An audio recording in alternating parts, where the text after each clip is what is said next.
finally, with the double biceps, it is in the contract and legal requirement every single time we appear on camera. We're here. We're watching King of the Table 11. Just finishing up the pre-show, which was with Jake Ward and Neil. Well, that's playing in the background now. Let's make that a little bit quieter there. There we go. So interesting. Looking at the lineup for this evening's event is going to be incredible. We've got King of the Table 11, and we've already got a few people jumping in the chat here. Hello to everyone who is joining in. Say hello if you are here. And we're going to be watching King of the Table 11 in, what do we got? 17 minutes is the countdown on my clock.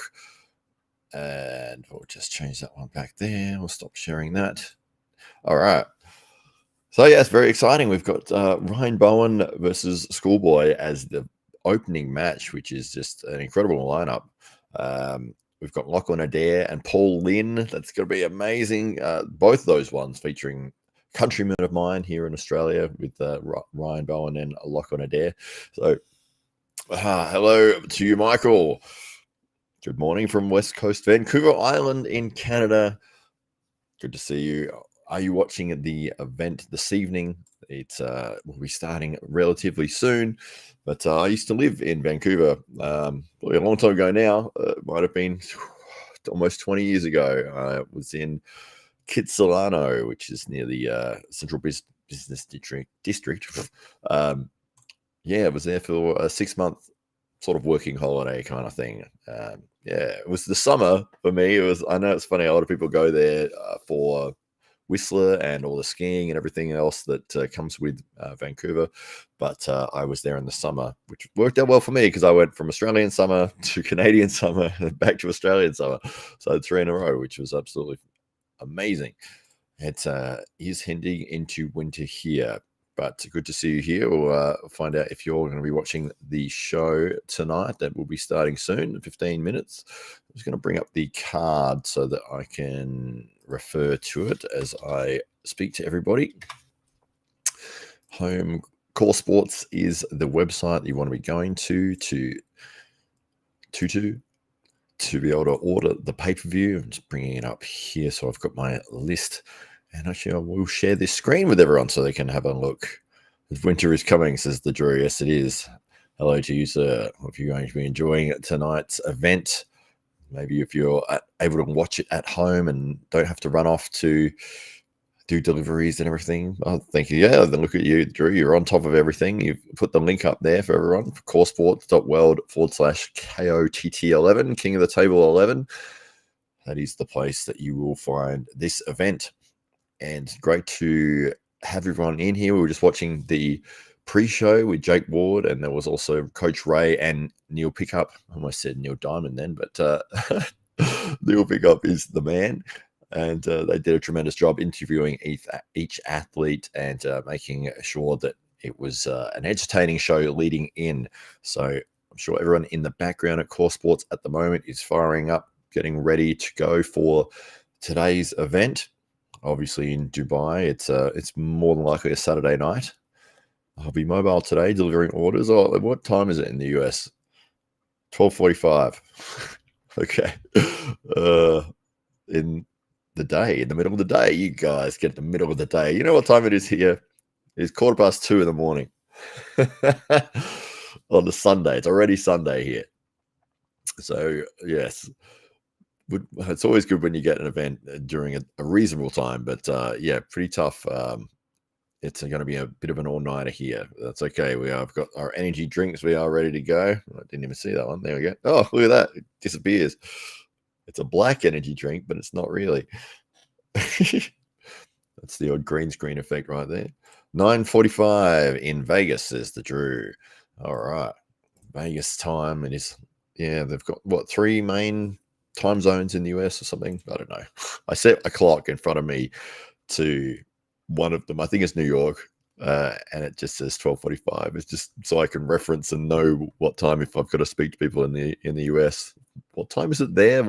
It's always fun trying to get that time difference happening. But what I'm going to do here is I'm going to add a source, and so you can share this screen, which has the lineup of the matches. I just want to bring that up here. Where are we? Core Sports, sign up Core Sports. That's the one. Share that one. Now I'll go back here and should be able to bring this up. There we go. So that's what we're looking at there. We might make that a little bit bigger for everybody. Zoom in on it. All right. So let me move it up a little bit so it's not crowding the whole screen. There we go. All right. As you can see there are the lineup of matches for King of the Table 11, and it will be streaming in, where is my clock countdown here? 12 minutes. We've got 12 minutes to go until the event starts, and Ryan Bowen is actually the first match up. Schoolboy versus Ryan Bowen. Very exciting. I know that Ryan's been very much looking forward to this match. He's been training incredibly hard. If you're doing that crazy pronation lift thingy, if you guys have ever tried that, I didn't try to max out on it when I was up with Lachlan and Ryan. We had the AWE Grand Prix, and they were goofing around, just lifting ridiculously heavy stuff. And Ryan was showing that lift, and I was like, oh, let me have a go at it. I think it was 30 kilos, which, it was body tough. But 30 kilos, and then I see videos of Ryan doing like, I don't know, almost 60 or something. And it's just like, well, he's a lot bloody stronger than me at that move.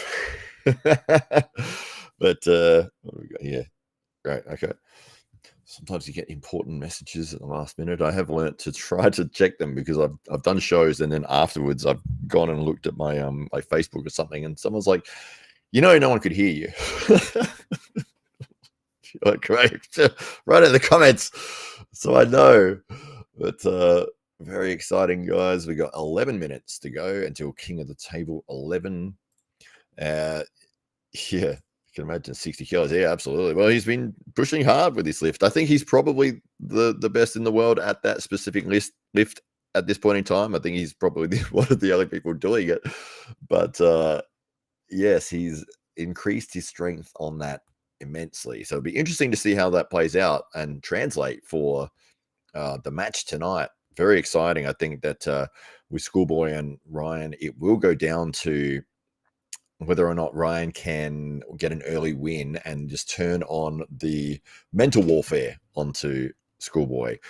I've seen Schoolboy get under pressure in his matches, and he sort of finds it very difficult to get back into a winning mind frame or mindset after he sort of gets so down on himself if he loses a round. I think if Ryan can win that first round, especially if he gets a stop, he catches Schoolboy early and then gets a stop, drags it out, and then gets a win.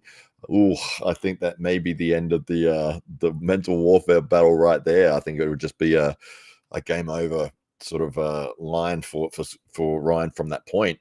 But a lot of people having differing opinions on whether or not it's going Schoolboy's way or Ryan's way. We're seeing a lot of 50-50 polls come out, which is awesome. That's exactly what you want. If you're a promoter, you want a 50-50 poll for your audience, because you want people to be uncertain as to what's going to happen and be excited about, well, I don't really know. Both guys are really good. Don't know how it's going to work out. Whereas you see something like an 80% favorite, it's like, yeah, they're just going to squash them and just move on. And it's like, the only excitement is if that underdog can actually do something in the event. But yeah, when you get a sort of a 50-50 match, it really adds to the interest. And we're seeing that not only with Schoolboy and Ryan Bowen, but the next match as well with Paul Lynn and Lachlan Adair. Now that is almost another 50-50 match. I'd say most people have Lachlan a little bit of a favorite, but it feels like they are almost mirror images of each other physically. And I think it'll come down to the mental warfare, the lanes that are chosen, the reaction time. Because this is the thing, if you have somebody whose stats are exactly the same as yours, they're strong where you're strong, it's just really about the little 1% things. It's like, how well did you time the start? How much were you able to manipulate the setup in your favor? What decision of which lane to take, or did you move, or it's all about those the elements that you can control, as opposed to just being stronger than somebody. which is incredibly exciting to see for Paul Lynn and Lachlan Adair. And apparently they have agreed to start in the hook, yes, which is super exciting. So that being confirmed in the pre-show just a minute ago. We got the Drew says he pulls school bus elbow off the table. Wow, we'll wait and see. And have to see if Schoolboy does go for a press. The Drew, I can see either way in this match. School bus should win. Well, he is a taller athlete and he is heavier. He also has. Wow, it's hard to say that actually. To say he's had more international experience. I mean, Ryan has pulled all around the world against some very high level opponents. It's one of the things where if you're sort of in Europe, you've got access to so many different countries that are relatively close to you, and it might feel like for us when we're looking at somebody who's going to a different country all the time to compete, it's like, oh wow, this amazing international experience. But reality is that maybe they're going the distance from one state to the other in Australia, and it's like if it's just called a different country. So yes, it's an interesting thing when you travel and you go overseas. Just the fact, like the mindset here, because we are so far away from everywhere, you expect everyone else to think the same way. Because if you're going to go to another country, it's a big deal. Like you need to get a plane. You can't drive anywhere else. It's the continent is by itself. And then it's sort of you get to the other countries and you're expecting that same mindset or that same experience to be with those people as well. And I remember being in Ireland for Arm Gods, and the guys there are like, oh, we'll have to finish up this beer and we'll have to get to the airport. We've got to fly home. And I'm like, oh, how long's the flight going to be? And they said 30 minutes. Like, yeah, half an hour. I'm like, what? Half an hour? They're like, yeah, it was Ireland to England. They're like, yeah, it's half an hour. I'm like, you bastards. You know how long it took me to get here on a plane. Oh, it was a 3-day trip for me. And airtime, like time in the air was it 17 hours or something? I don't know, it was insane. It was ridiculous. But yeah, when they said half an hour, I was like, why are you even taking the plane? You could drive there. Anyway, so the rest of the lineup here, I'm making myself laugh. We've got a couple more comments in here. The Drew says, I think Lockie swallows him up and it's all over for Paul. Well, we'll see what happens. Be great for either guy. I like both men a lot. I think they're both fantastic ambassadors for the sport. And couldn't be better men overall. The same frame as Rickard, so that helped Bowen a lot there. Absolutely, yes. Rickard Bornman being the South African sensation that won the AWE Grand Prix, getting pins over some of the biggest names we have here in the Southern Hemisphere and definitely in Australia, cruising his way 4-0 through the AWE Grand Prix tournament and then getting pins in training in the after pool. An hour into training, Lachlan Adair has turned up and Rickard's getting pins on him, which is insane. Lachlan Adair, who's competing tonight. The Arm Historian, hello to you, sir. Looking forward to the show. Yes, it's going to be fantastic. We'll get on with the Arm Historian. It'll be Monday morning, 6 a.m. or something for me. But the details of which are on the Arm Historian's Instagram page.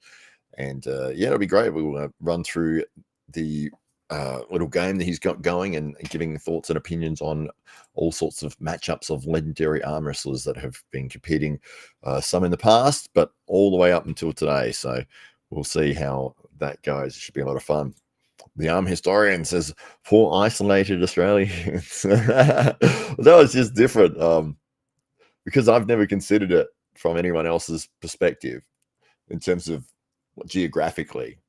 Like for me, I'm in Adelaide. If I want to go to the next city, it's a 10-hour drive. That's not exaggerating. It's like Adelaide closest one is Melbourne. Melbourne is 10 hours drive away, and that's if you're driving pretty much nonstop. So yeah, it's a very big place. And yeah, when you think, okay, I'm going all the way over, like I'm all the way over to Ireland. That's the other side of the world. Like it's just Yeah, everywhere is a long way away. Paul's going to trap him. Well, I love the wordplay there. Sylvester's talon. Oh, that's good. I like that too. Sylvester's talon. Talon. Sylvester's talon. I like that. That's clever. Very nice. The arm historian says, that's crazy. I crossed my country in an hour and a half. Yeah, that's what I'm talking about. You're in Belgium, I believe. So, yeah, that's a little different to an hour and a half. It's not even a suburb. That's insane. That's ridiculous. We've got an island that's bigger than that. In Tasmania. It's crazy. The Schmo, let me know when you're ready to come live in freedom. That's fantastic as well. The Schmo is always good to see the Schmo. I always get like a one comment from the Schmo and then never see him again. It's always good to see him, and it always reminds me of, I always remember your name because it makes me laugh. The Schmo. We're 2 minutes away from the start of the event. Phil Woody, hello to you, Phil. Lovely to meet you as well. We're just talking about being an island and at the Armed Gods event. Obviously, you were there and helped out tremendously with the running of the event. Evening, Matt. Can't wait for this one. Did you notice the rule change on Kings moving? Ooh, I did not. What is the rule change, Phil? Let me know, because that will impact Michael Todd's ability to pull off that move, maybe. We'll see how that has changed. Why are they changing rules? I haven't heard about this at all. I've been covering this event all week. When did they change this rule? Like yesterday? Yeah. Sylvester's talon. Love that. That's so good. Canada is the same 16-hour drive top to bottom just for the province of Alberta. Absolutely, yes. I have lived in Canada. I was saying earlier today to one of the gentlemen who jumped in. He was first. His name's Michael. He said good morning from Canada. But yeah, I used to live in Vancouver, and it reminded me very much of the city that I live in currently in Adelaide. So yes, great place, great people. What was funny to me was how many Australians were in Canada. And it was like, especially in Vancouver, I flew all the way around the other side of the world and went to a backpackers to, like, that's where I'm going to stay for a little while till I get a rental or whatever. Everyone there was Australian. And I was just like, this is supposed to be Canada. And then, biggest Chinese population outside of China, I believe. I think they had it in Vancouver. So sort of out of every 4 people that I would see, 2 would be Chinese, 1 would be Canadian, and 1 would be Australian. So yeah, it was a nice place though. Seems at King of the Table 9, they had a warning if dropping below, e.g. Lars did. At King of the Table 10, it was a running foul, no stoppage. Now it's just a straight foul and restart. So if your King's moving, right, and you got your pronation, and you feel your pronation start going, you can just dip your shoulder and you get a restart. That's fantastic. It's going to improve things massively. Not going to see anyone deliberately fouling to avoid a loss.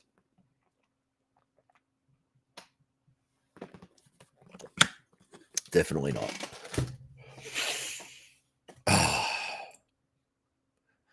The Schmo. Oh, there we go. He's back. He's got a second comment in. Love it. The furthest points just in the state of Texas are 13 to 14 hours drive. And that's one state in the lower 48. Absolutely, yes. I believe in terms of geographic size, United States and Australia are very, very similar. You could fit, if you drew a map, you'd have sort of America, and then Australia would sit pretty much covering everywhere, but in a different shape, obviously. But both enormous countries, yes, for sure. The difference here, all of our cities are around the coast.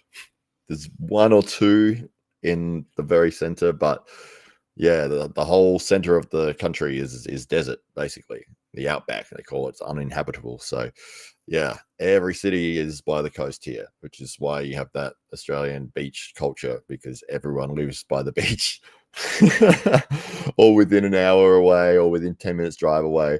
But yeah, everyone is at the beach around the country. It was great to meet you, mate. You handled the jet lag brilliant and did well in the 100-kilo tournament. Oh, thank you very much, Phil. It was a fantastic experience to go to Armed Gods. I highly recommend Armed Gods to everybody and anybody that wants to watch exciting, fun arm wrestling. And Paul Maiden and Marcus Thompson have put together a tremendous promotion, and they're highlighting so many athletes from the UK and that whole European region. So you get to see so many exciting prospects and all these different. I mean, the card that I went and saw, I think they had like 17 matches or something. It was insane, which is absolutely incredible, including the thumbtack match that was that event. But yeah, we had a tremendous time. I think if anyone is ever in the position where they can see an Armed Gods event, go and check it out. It's fantastic. Rakin, and with no strict time limit or keeping the pullers at the table. Oh, God. Oh, you're just crushing my soul now, Rakin. I hate foul restarts. I hate them so much. Only if someone gets an advantage should you call it. And stepped in your commentary. Yeah, that was an absolute privilege. I had a fantastic time doing that with Dean Bolt, and yeah, it was not something I was expecting to happen. I had gone up to Paul just before the tournaments and everything we were about to start, and I said, "Look, is there anything that I can help you out with? Do you need a hand with anything?" And he said, "No, I'm all right." I was like, "All right." I said, "I'm just going to be sitting here in case you need anything. Just let me know." He's like, "No worries." And then, I don't know, 2 minutes later, he comes up with a microphone and he gives me the microphone. He goes, "Here you go." And I was like, what's this for? And he's like, "Go sit next to Dean over there and he'll just do what he's doing." And I'm like, "All right." I sit down. I'm like, "Hi, Dean. Nice to meet you." And I'm like, what's going on? He's like, "You're doing the commentary with me." I'm like, okay. He's like, "Yeah, we're live now." I was like, "Right." Away we go. So yeah, great, and had a lot of fun doing the commentary with Dean. He's a funny man. Stream not started yet. I was double checking on my Core Sports link here. Try again in 60 seconds. All right, we'll try again in 60 seconds. Let's see if I can bring that up for everyone here so they can see what I'm looking at. That's what I'm seeing, ladies and gentlemen. I'm hoping that everything is going to go well with their start time. But Core Sports is where you'll be able to buy the event from. And Phil Woody has very kindly put up the link there. Or Arm Gods, actually. Arm Gods. You should buy Arm Gods as well, but they're not the live event at the moment. King of the Table 11. That is the one that is on at the moment. And we'll try it again when it says in 20 seconds. Missed a couple up here. Procrastinator. Hello to you, sir. Aussie. Absolutely. Aussie. Oi. You know, when I first heard that chant, it wasn't Aussie. It was Zigga Zagga, oi. I don't know why it managed to change to the Aussie, but it works pretty well. Try again. All right, let's see. Stream not started. Try again. All right, I'm just going to refresh this page because we want this stream to work. Oh, here we go. What's happening? Will be only for fast start now, and the new moment. Before I get copyright strike, I need to turn that off and turn the sound off. Excuse me for 1 sec. All right. There we go. So referees are giving a rundown of the rules, which is always handy. Very, very important to know what the rules are, especially when you're watching matches. If you come in halfway through and you think that something should have been a foul, it wasn't a foul, it wasn't called, and they actually said, "Look, we're running fouls. We told you that before we started." And you're like, "Oh, all right." So looks like we're getting ready to see Ryan's match here. Jake Ward is just doing the intro commentary. Sweating there. It must be hot over in. Well, it's always hot in Dubai, isn't it? It's Jake sweating it out. Moving these screens so I can sort of see everything at once. So bear with me for 1 minute. We've got an intro with Ryan Bowen. He's talking to the camera, and now it's Schoolboy's turn. They're just doing the pre-match interviews and not missing anything there. So minimize this one. Put the chat up here. All right, there we go. Looks better. And fix these ones up here so I can see what's happening. All right. We're getting there. One more window to open up. Yeah, that's good. All right.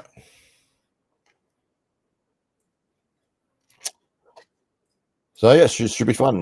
We've got a great event lined up tonight. The first match will be Schoolboy at Ryan Bowen. That's what we're looking at to start here at the moment. We're getting it ready, but we've got Neil Pickup doing an intro for the guys, looking sharp in his suit there.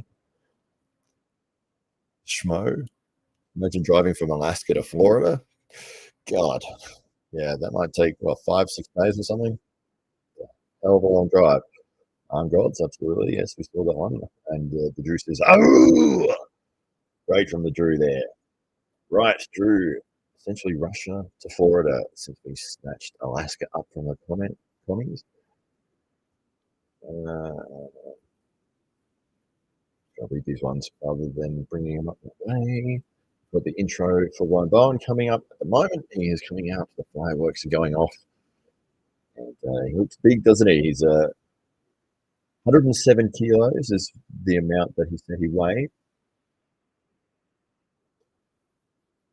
All right, Pseudonym is here. Great to see you as well.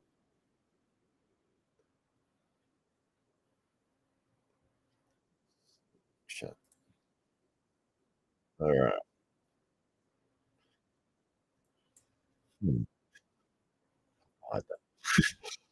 All right. Getting an intro for Schoolboy now. Procrastinator. Streamers live. Rest of going through the rules. Yeah. So we're just getting the walkout for Schoolboy. Drew. Do what Dino is doing. Matt needs to also eat the mic. Yes. Streams up for Dave Anderson. Great to see you in here, sir. Live for me now, Sister Woody. Let's go, Ryan. Illusion. The poo out of Schoolboy. Pseudonym. How is it? Super arm wrestling super fans. Good Woody. Neil with the jazziest suit ever. Absolutely. Schoolboy's entrance is very slow for some reason. I don't know, but he's finally walking towards the table. Walking basically through fire pyrotechnique stuff. It's like the flames are almost hitting his arm. Couch Apple, good to see you in here, sir.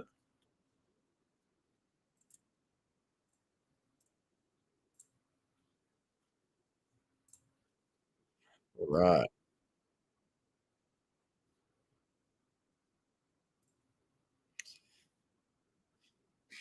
Should be an exciting match. So both athletes getting it ready, sort of wandering around the table.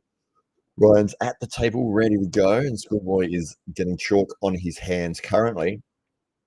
Both referees in their soccer t-shirts. I'm never a fan of the soccer t-shirt for the referee, but to each their own. It seems to be the trend at this point in time.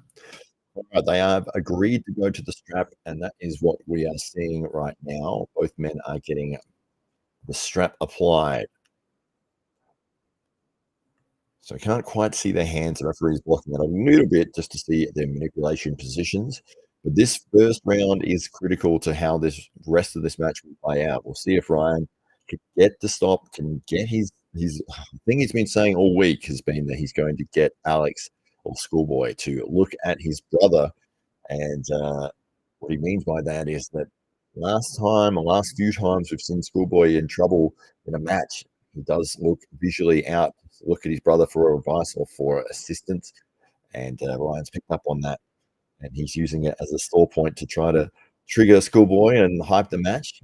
Both guys going very high. Schoolboy looks like he is in a higher position. Ryan's adjusting his hands. He's not super happy with that position. He's constantly opening and closing his hands, but we're about to get a start here. There's not going to be any slips because they're already in the strap. Ryan's hand closing and opening constantly. He's trying to get around Schoolboy's hand. Schoolboy's hand is very straight, very kicked back. About to get a start here. Referee's about to say go, lining up the wrists. He's gone go. Oh, we're stuck in there. Ryan's dropped into a king's move. He's scooped it twice. Referee's calling something. He's called an elbow foul. Looks like Schoolboy was about to get a very comfortable pin. Ryan diving into the king's move and able to pronate his wrist to keep himself from being pinned. The second time he did that, he almost got pinned as well, but his elbow coming off the back of the pad, they're getting lined up again in the center. But a very important moment has happened that looked like Ryan felt his wrist going and he's dived out of the way with a king's move. We're about to get a start again. Both men carving their wrists. They need to straighten them up. There we go. We've got, it's a start. It's a very quick pin for Schoolboy.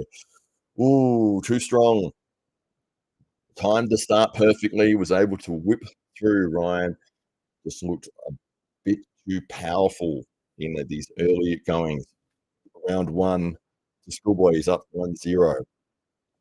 So a very quick, powerful pin for Schoolboy. Didn't look like Ryan was able to sort of get the hand position he needed. He was underneath from the get-go. Schoolboy kicking his wrist up and forwards to remain as high as he possibly could. I was cramping my forearm doing that. Hamza does that to me all the time. He's one of our athletes in the Arm Wrestling Club. But yeah, Ryan's going to have to do something significantly different. It looked like in that very first pull where he had the elbow foul that he felt Schoolboy's power and he dropped straight into the king's move rather than losing his wrist. I think he felt like he was going to get overpowered, and instantly the moment he felt that, he dropped down into the king's move and he was just able to scoot it out from being pinned. To which Schoolboy surged again a second time. He just scooted it out from being pinned, but his elbow did drop off the back of the pad. So we got a restart with one foul on Ryan, and Schoolboy able to blast through Ryan in the strap without really Ryan being able to put any work on Schoolboy. That's one of the key factors, is that if he can make Schoolboy tired, if he can make him work, then he's got a better chance. Looks like Schoolboy is going to be pressing there outside of the strap. Ryan trying to adjust his position. Schoolboy is absolutely going to be pressing here. His shoulder is really in tight, and he's very, very jumpy. Ryan feeling it. He's trying to get a better hand position and trying to disturb Alex's positioning. They're going to the referee's grip. See if they adjust that shoulder on Alex, because it is pretty full. It's legal, but I think he's absolutely going inside for a press here. So we're getting the webbing lined up. Sort of right in the center of the hands. No guy looking like they're committing one way or the other. Thumbs have been closed. Hands are being closed. About to get a start. We've got to go into a slip. What a surprise. What a surprise, ladies and gentlemen. It was a slip. Who would have thought? Oh, yeah.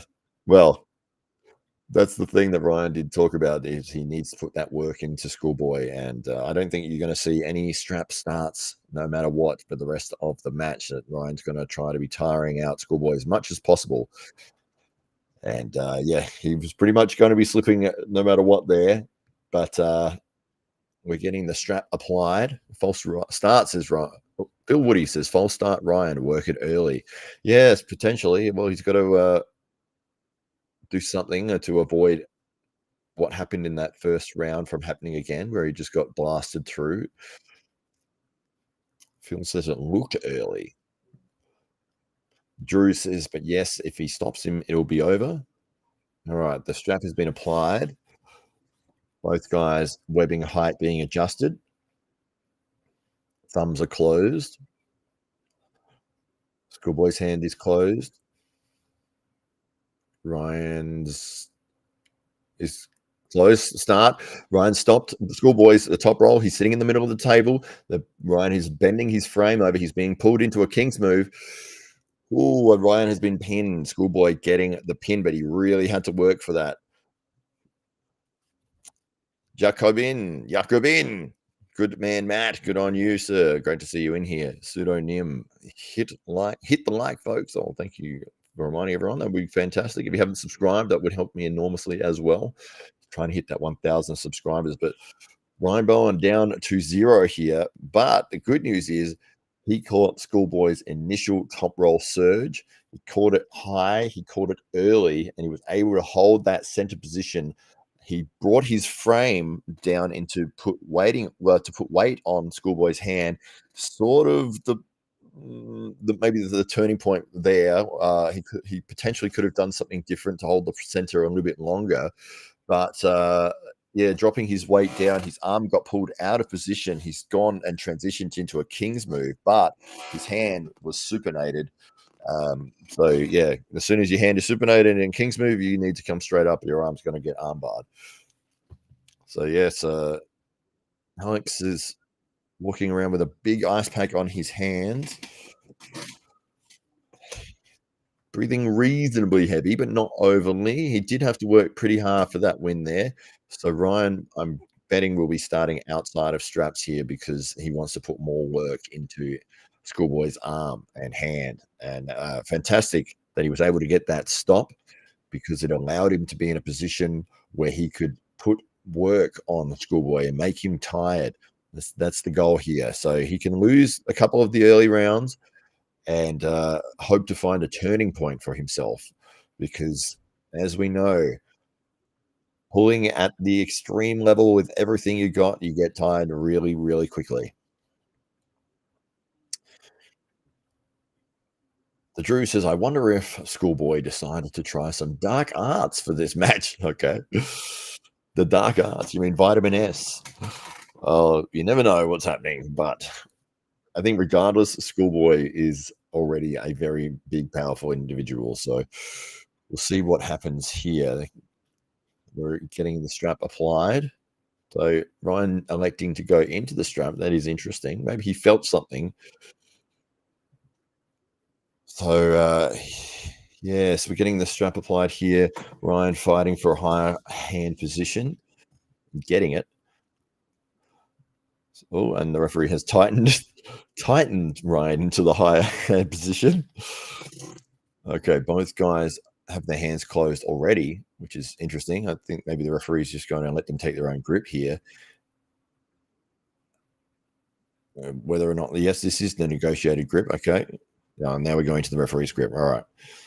Confused me for a second. So, yes, neither guy able to find the right position. Ryan pushing his hand up again in the strap. He wants height. He's up like this. And referee pulling his hand down now, but he's only pulling his fingers down. His hand is remaining exactly where it is. Ryan is happy with the height that he has. He's going to have to stop that top roll again. Hands have been closed. Ryan is now close. He's very high. We've got the start. Ryan's dropped into a king's move again. Ryan's elbow is still on. It's very close. He's in a king's move. Schoolboy has surged 4 or 5 times now. He can't get the finish. Schoolboy climbing. He's hitting. Ryan holding, but it just dipped beneath the height of the pin line. Schoolboy is up 3-0, but he had to work incredibly hard for that one. That was, this may be playing into Ryan's favor here. This might have been the turning point. Schoolboy having to surge about 10 times to be able to get that pin, and Ryan still only just got pinned in the end there.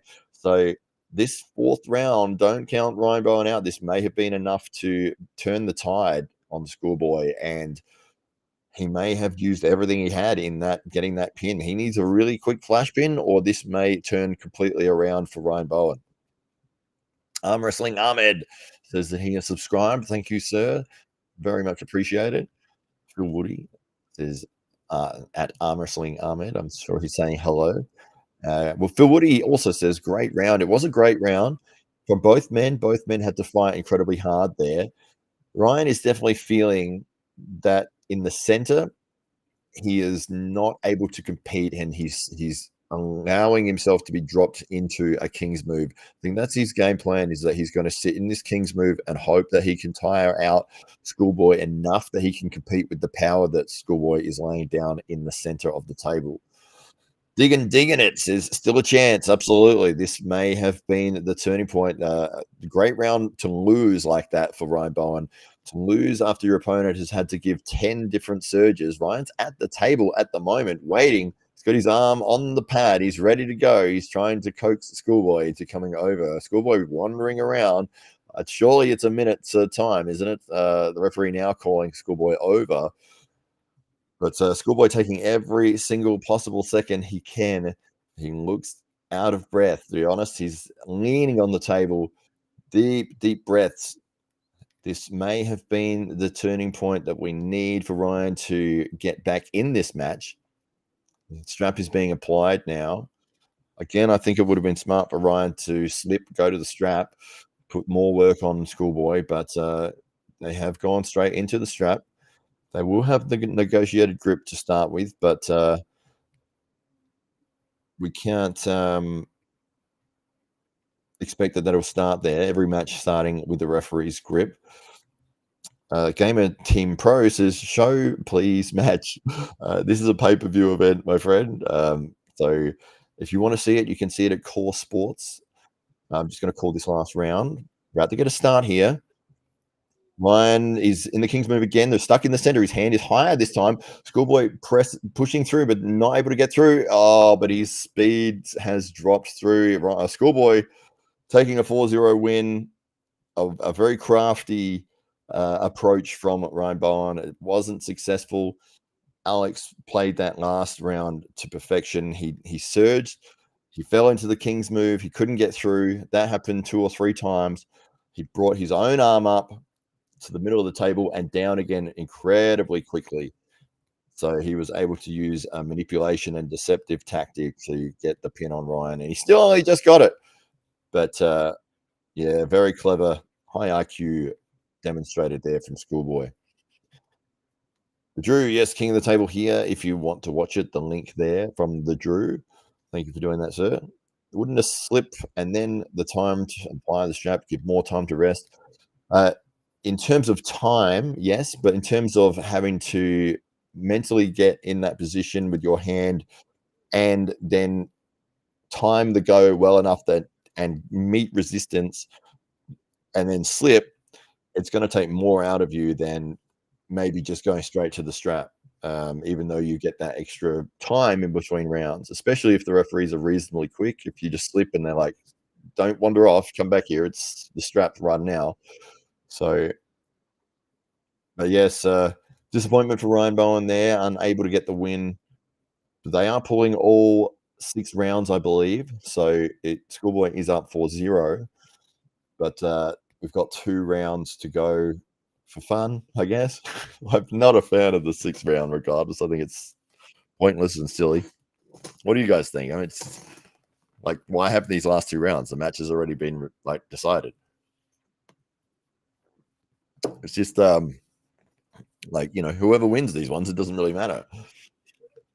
Anyway, I figured Schoolboy was about that much stronger than Bowen. Yeah, it's one of those things that you never know until these guys get on the table with each other. But Ryan was able to hold off the surges from Schoolboy many times. It was only just that he dipped beneath the height of the pin line that he got the pin called against him. But we're getting a start to the round 5 here. Oh, they're going inside. Okay, they must have agreed to start in a hook. And Ryan's on his bicep and Schoolboy's hitting through. Yeah, Schoolboy too strong. Sugar Ray, how to watch for free? I don't know, sir. I have paid for this event. If you want to support arm wrestling, it does help if you pay. Otherwise, I'm happy for you to paint a visual picture for you, but yeah, there's no way to watch this for free that I'm aware of. I'm sure people have put illegal streams up; they do it for everything, but yeah, I have paid for it. As I would love if I pay for all the events that I can for all the guys that are putting events on around the world, trying to support everyone in the sport of arm wrestling. You know, you want the sport to grow, you want people to be able to put on these sorts of events. I mean, really, it's based on the sales of pay-per-views. So if you're scooting around it and getting it for free, then it makes it harder for the sport that you love to get bigger and to grow and have more people involved. And it is the way it is. But yes, I'm sure there's illegal streams out there somewhere. There always is. Eric says, I heard you can watch it free in your mum's bum.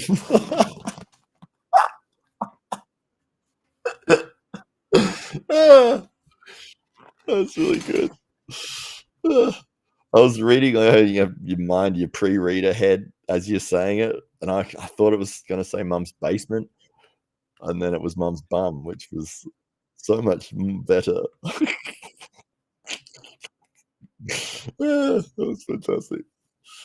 This strap is being applied here for round 6. We'll see if they're going to go into the, what is it called? The hook. I'm thrown now. We got to start on the hook. Chris Gann, what size are the biceps here lately? I think the last time I measured mine, they were about 17. But we'll just get a start on this round 6 here. They're in the strap. The referee is straightening out their wrists. They're about to get a start here. Going to start. Ryan's gone inside. Got a foul. It was a running foul. They're continuing. Ryan's in a sort of a hook. They're stuck in the middle. What have we got? Another foul? 2 fouls. Oh, God. 3 running fouls for Ryan? 3 running fouls? Okay. 3 running fouls off the back of the pad in half a second for Ryan. Referee, mate, just let it go. It's their last round. They're in a hook. It's a war. You've sold this. What a way to finish when they're deep in the hook in the center of the table fighting each other. Oh, no, stop that. No, we can't have any of that. Mate, 5-0 up. This is just for fun. Don't stop the bloody match for freaking.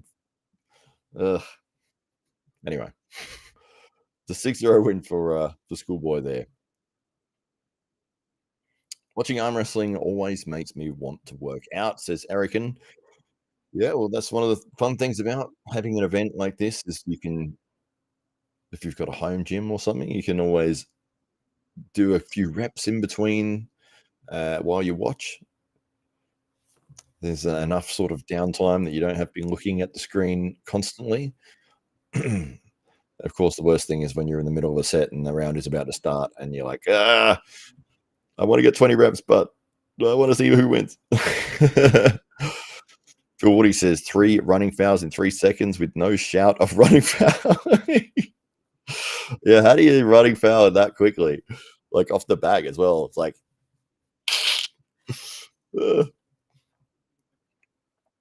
Schoolboy being interviewed. Well, his brother is being interviewed for him at the moment. Have a drink. Schoolboy looking sad. I don't know why.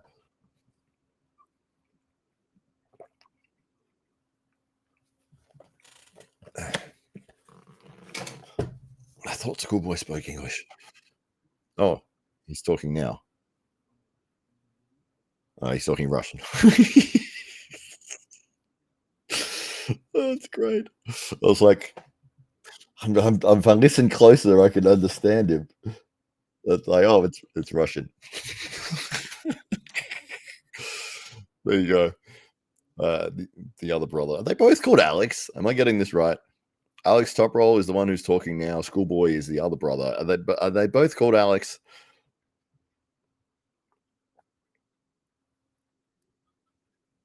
Erican says, is the 10-second up, 10-second down for 10 reps a prevalent circuit in the arm wrestling circle? Whatever works, my friend, whatever works. If something works for you, keep doing it. Doesn't mean it's going to work for everybody, and doesn't mean that what everyone else does is going to work for you. Just got to have to play around with different exercises, different methods and routines, and adjust it as you see results. Same with any exercise program. Just because I do it this way doesn't mean it's going to work for you. Just because you do it that way doesn't mean it'll work for me. Drew, Schoolboy said he just realized he was happy to beat Bowen. That's great. He does look sad. I don't know why. Maybe he's a little bit shy. He's sort of hunched over, like he shouldn't be there.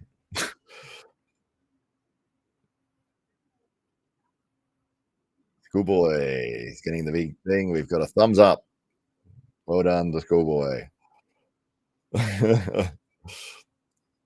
All right, Jake is introduced in the next match, which I believe is, where is my list? Where is my list gone? Did I close that window? I think I did. It should be Lachlan, Adair, and Paul Lynn, I'm hoping. Where are we? Go back to the actual event. Got so many windows in here. All right. No, it is not. It won't be. It's not Lachlan and Paul. I'm not sure what the order of matches will be. We've just seen Rybon and Schoolboy.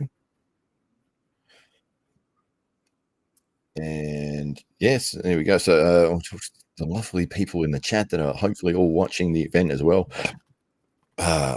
Jacobin says, I'm not sure if I'm saying that right. Is it Jacobin or Jacobin? Stalin had an exercise program that worked for everyone. Yes. That's a dark joke there. The Drew Rickard needs to avenge him. Yeah, potentially. We do have some exciting news for Rickard Bornman fans. We will release that shortly, but we'll see him again soon. All right. We've got Neil Pickup in his fancy jacket, and he is presenting the next match, the introductions. If you can't see what I'm looking at, Neil's jacket looks like a normal grey jacket that somebody attacked with a paintbrush.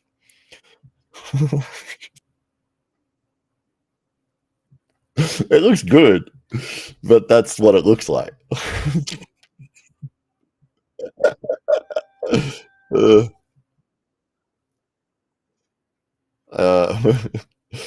Digging it says the psychological attack Ryan used maybe was good for promotion, but bad with this particular opponent. It got him more ready. Yeah, I think that's the thing. Is one of the main reasons you get somebody like Ryan on a card is because he brings a big audience. And I say this all the time, but there is so many opportunities out there for people to really make opportunities for themselves by self-promotion. I mean, I'm talking to, I got 36 arm wrestling fans that I get to talk to right now, but maybe I haven't met everyone, but I've met a large majority of you, and it's so amazing to have the ability and community where you get to go and meet some of these awesome people. But for a promoter, when they're putting on an event, it's like, well, we need to get attention to this. We need to grow this event so that we can get people to watch. Whether or not you are looking for just viewers because you're giving the event away for free, or whether or not you're getting people to buy the event, but you need to have some people that are invested and interested in watching this event.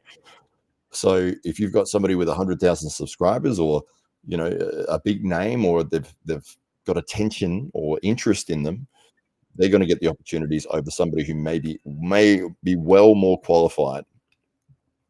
So yes, digging it.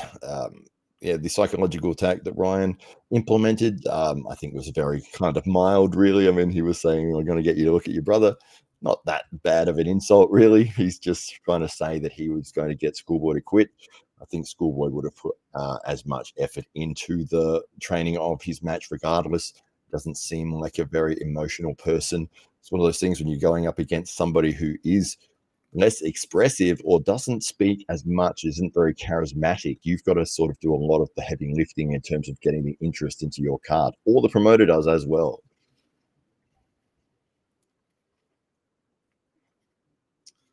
Bowen is such a weird dude to evaluate for placement. Remember when Neil cancelled Bowen's match against Stoica? Then Bowen got it back and rinsed him. Yeah, absolutely. Yes, he is a strong man, Ryan Bowen. Unable to get the win this evening, but he is no slouch. He's definitely in that maybe the top 20 people in the world for his weight class, which is pretty damn good. Plus, he gets to go around the world and arm wrestle in amazing places like Dubai.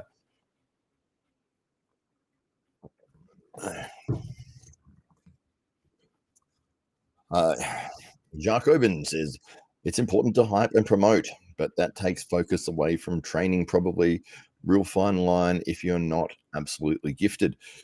Yeah, I think one of those things, if you've got the skill and the ability and you enjoy doing those kind of hype up moments or videos or whatever, then you're probably putting the energy towards that regardless.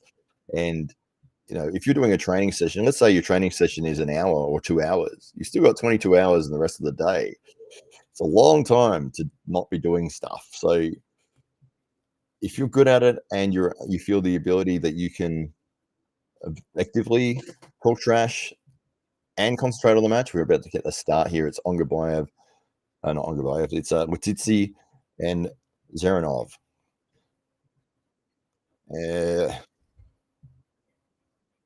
Negotiating the grip outside of straps. Oh, going to ref grip. Okay. So was that 30 seconds of messing around there, and Lutidze and Dzeranov, and they're walking away from the table, walking around the room after they go from the ref's grip. Oh man! All right, it's just funny to me. It's like they've negotiated the grip for 30 seconds. Oh, we need a breather from that. Hang on. All right, referee's grip outside of straps. We're most likely going to see a slip here, but hands are being adjusted. The webbing height is being sorted right now. Hands are being closed. We've got a slip. What a surprise, ladies and gentlemen. Can you believe it? A slip outside of straps? Who would have thought? So, Rakin says, think you could beat Shaw currently? Probably not. Brian Shaw is a monster. He's like a bear with human skin. Technique-wise, I'll be able to explain and show and demonstrate and do technique much better than he can, but his power and his strength is just going to swallow me up. If he learns how to be effective technique-wise as well, he has the potential to be one of the best in the world almost straight off the bat. I know a lot of people are talking about him versus Levon as a potential match, but I mean, come on, give the guy some time to actually learn the sport. It's like somebody taking up boxing for 3 weeks and they're like, "I will line you up with Tyson." Like, it's like, hang on a minute. I don't know if we're any good yet. So we're in the strap. Dzeranov and Lutidze. Both guys about to get their hands closed. Oh, early start. So we're getting another restart. Both guys can't wander away from the table this time, thankfully, because they're strapped to each other. I'm sure they would try to if they weren't.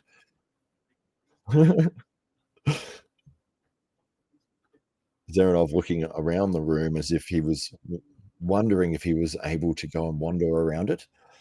But no, you cannot. You are strapped in.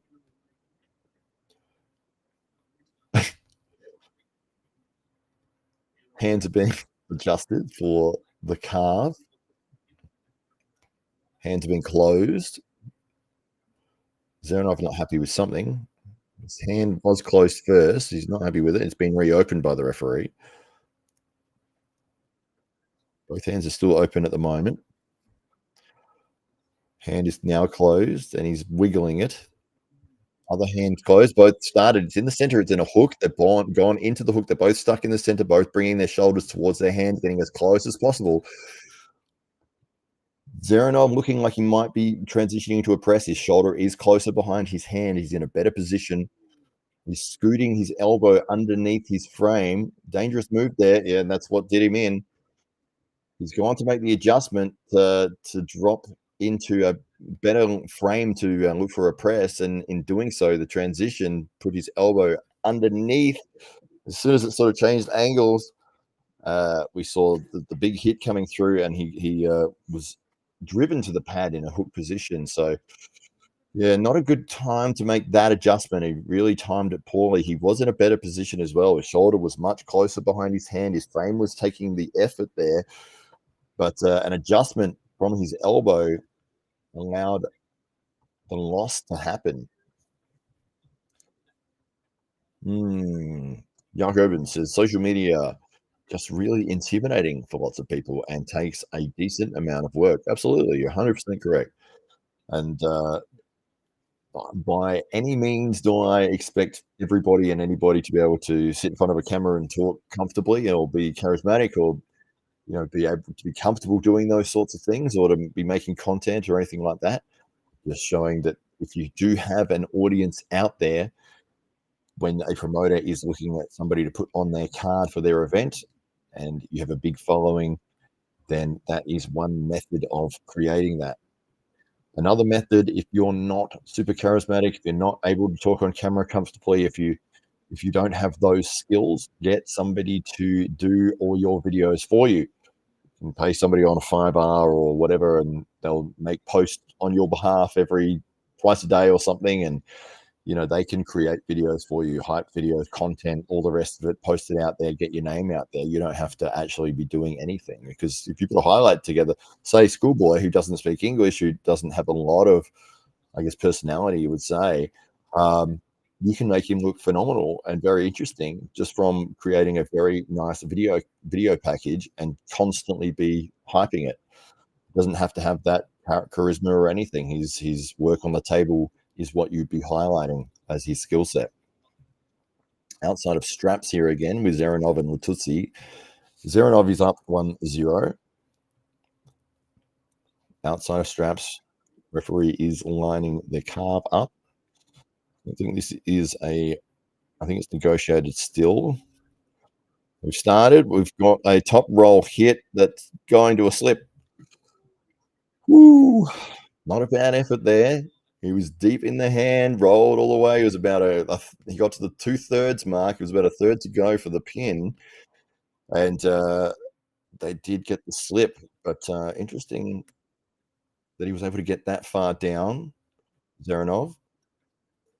And Lutidze's hand looked like it sort of, he lost the riser. He was being dragged down before he was able to scoot out the side to get the slip. But now they're going to the strap. Rakin says there's an AI for that now. Yeah, absolutely. There's AI for everything. Jakobin. No doubt, get one of those AI robots to follow you around and make content. Yeah, that's it. Well, the option is there and available for people is all I'm saying. But my point is that it doesn't mean that you need to be a fantastic speaker or promoter or charismatic in engaging with people or anything like that to get a following. Because if you're skilled on the table, then that's what you're promoting. That's what you're selling. So why should I watch this guy? Well, have a look at him destroying everyone on the table. It's like, wow, that's incredible. Doesn't have to have a personality to go with that if you present it in the right way. In the strap, we're about to get a start. Dzeranov and Lutidze. Dzeranov up 1-0. Referee lining their wrists up.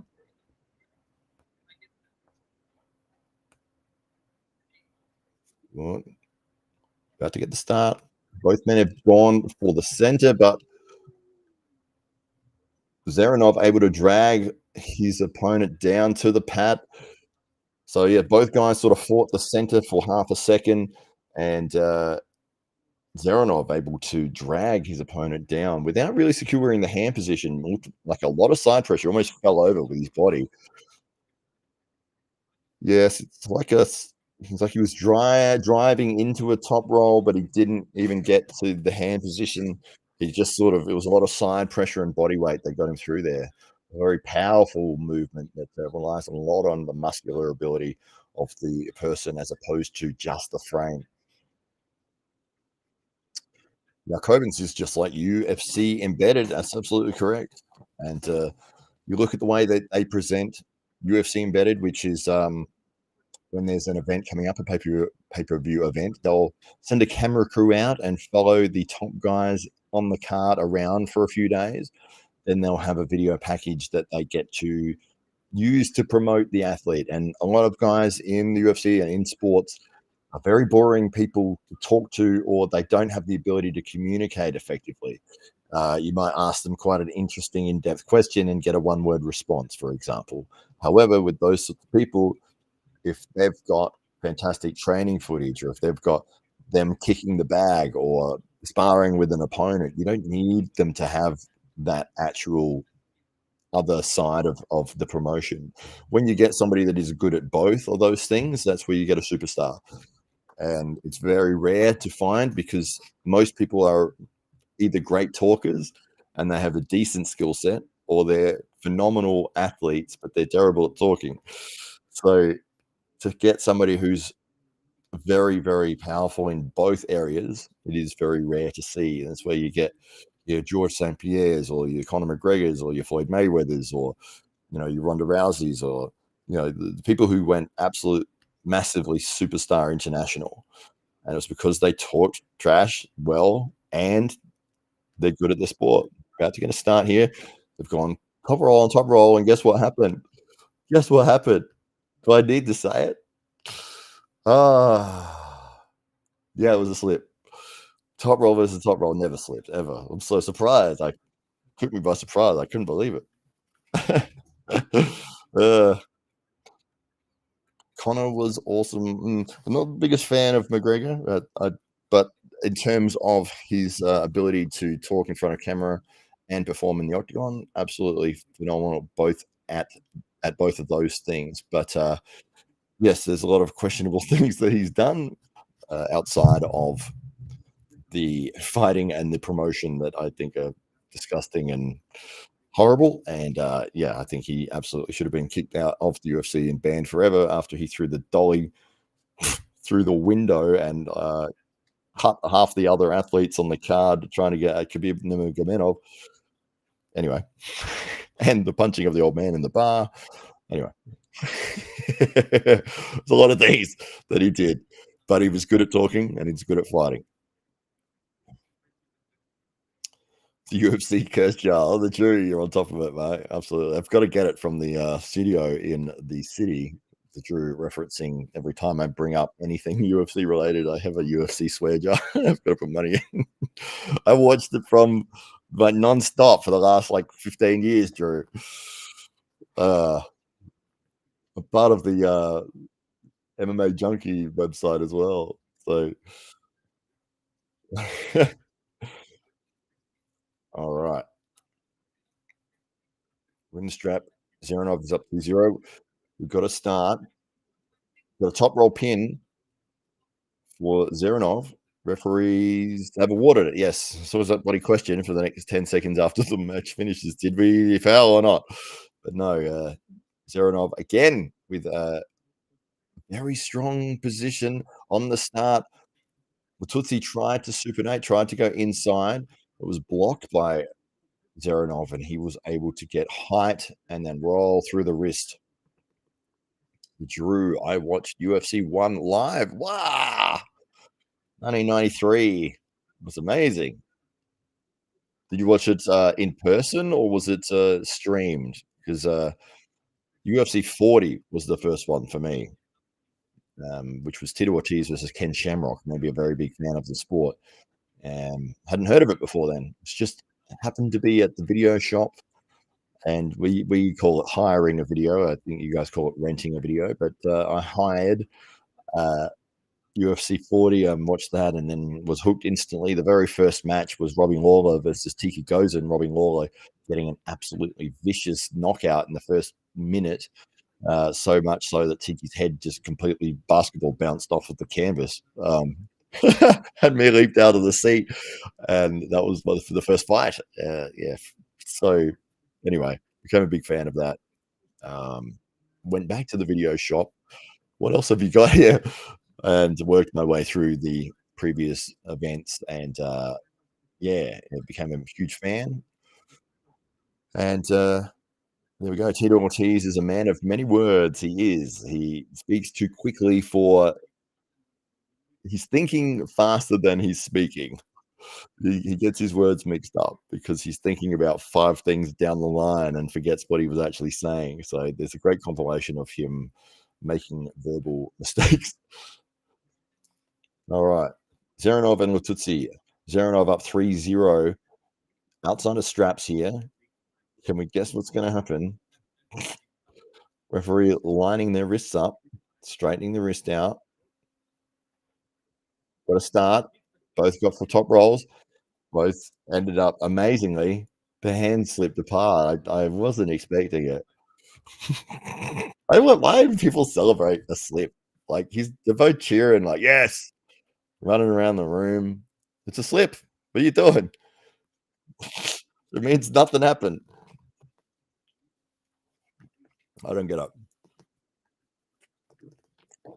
Yelling people's face because he slipped. Benji Mack hung out with Tito and arm wrestled him on the dining table. He lost to Tito. Yeah, that's right. He has said that, which is amazing. Yeah, I've met Tito as well. My honeymoon, actually, we went to Vegas, which was amazing. Drew, if you've heard of Vegas, you've got to go. No, amazing event that they had the UFC on, and Tito Ortiz has a clothing store, or he had back then, and he was doing an appearance, so we got to meet him. And yeah, my wife grabbed his bum, although she says it was an accident, but she's brought it up several times. Now they've started outside of straps. They got a slip. Now they're starting outside of straps again. Oh, there was a elbow foul on Dzeranov. Okay, maybe that's what the celebration was. About to get the start. I don't know why they've gone back out of straps again. Wow. Okay, there was a Dzeranov has just rolled through in a very convincing, easy pin. It looked like the opponent didn't actually try at all. They called a foul there. This is a little bit confusing at the moment, guys. Oh, okay, it was an injury. So Dzeranov with the victory over Lutidze. Yeah, they've gone to the center. Lutidze has just given the arm to Dzeranov and laid it down. Must have sustained some sort of injury there. So that will be the end of the match. I'm not sure if all the matches are 6 rounds regardless, or if they actually will have a few that stop when it's 4-0, but this one has stopped at 4-0. Which promotion has the trophy that you want the most? Well, it's funny. They've had some really strange and weird trophies with East versus West, and laughable trophies, like the helmet and the shield and the sword, and it's like that's just weird. Like, especially with the helmet that is a Spartan helmet and it doesn't fit the guy's head, and it's, I don't know, they're very strange trophies. We're very happy to have the AWE belts, and we wanted to continue having belts. We're all fans of the WWE style and the boxing style. Having a championship belt, I think, is the practicality of being able to wear it and move around in it and go to appearances with it, and have it sitting around your waist and not having to mess around with your hands. is very valuable and allows you to look and people instantly know you as a champion. So that's why with AWE we went with the belts. We have 3 belts currently. We've got the Intercontinental belt, the heavyweight champion belt, and the junior belt, which is 21 years and under. Hamza Hodzic is the junior champ at the moment. Richard the Bornman is the heavyweight champ, having won that at AWE Grand Prix, and Ryan Bowen is the Intercontinental champion, having won that off Mazahir Saidu in New Delhi. Tim Pipe says, hey, Hollywood, what was the results for Schoolboy and Bowen? Also, how long till Lachlan is on? Also, you are starting to get super ripped, brother. Oh, thank you so much, sir. Yes, the results for Schoolboy and Bowen was the first match up. If you don't want to hear spoilers, I'm about to give you the results, but it was a 6-0 win for Schoolboy. Ryan Bowen dropping into a king's move most of the rounds, trying to tire out Schoolboy, and it was pretty effective, but he was getting pinned each round. Went into the 4th round needing to have a victory to be able to turn it into a silver bullet match, but was not able to stop Schoolboy. He stopped him several times throughout the round, but in the end he got pinned. And then the last 2 rounds were sort of mess around rounds where they were in a hook, and yes, Schoolboy got the win there. And the last round was actually very strange. 3 running elbow fouls in about half a second on Ryan. They should have just left it to go. They were both in a hook. It's the last round, 5-0. Everyone's there to see him. Just let it go. Referee called it, but whatever. So Tech Goat also asking the question, but yeah, Schoolboy was the victor, 6-0 there.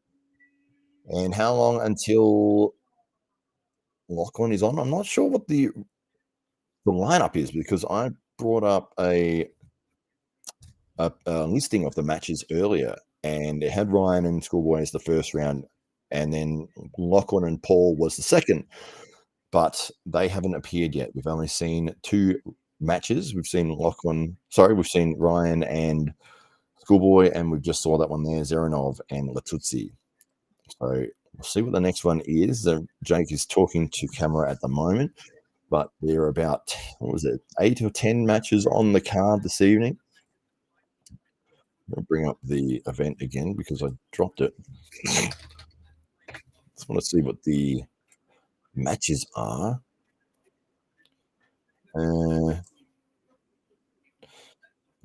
This may be the Paul Lynn match. Let's have a look here. It is. Lachlan Adair and Paul Lynn is the next one up. They've got the video package playing of Lachlan Adair at the moment. So that will be our next match. Very exciting. Lachlan Adair and the White Orc. Paul Lynn is quite an interesting name, but you can see how it does apply. He does have that sort of look, like that warrior kind of look. And Lachlan Adair being the Anvil, another apt nickname. The Drew says, I like my UAL medal where I met Monster Michael Todd. Fantastic. Michael is on this card as well. All right. Jacobin says, let's go, Paul Lynn. Tim Pipe, so many great matches. Cheers, Hollywood. There are a lot of good matches on this card. Diabolical Billy says, school bully taking Ryan's lunch money. That's right.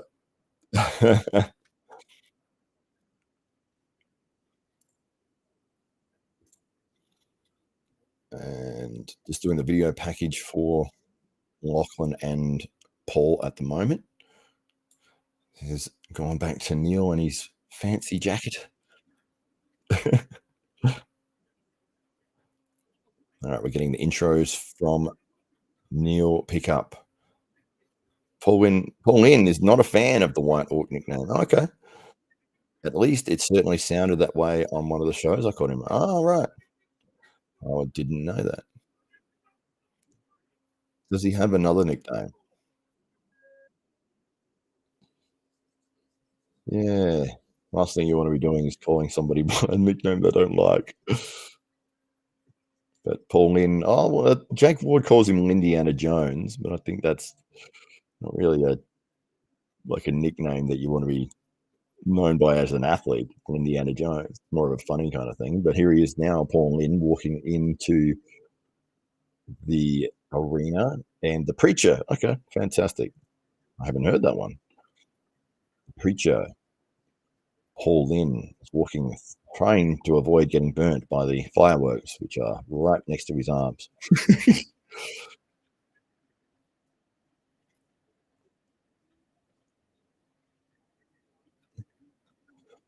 105 kilos, Paul Lynn, 42 years old, same as me.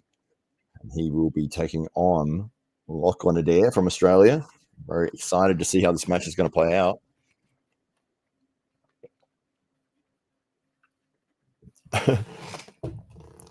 Rakin, very nice. I'm sure he's fine with it. Well, if I knew he didn't like it, I wouldn't have said it. Paul Lynn is fantastic.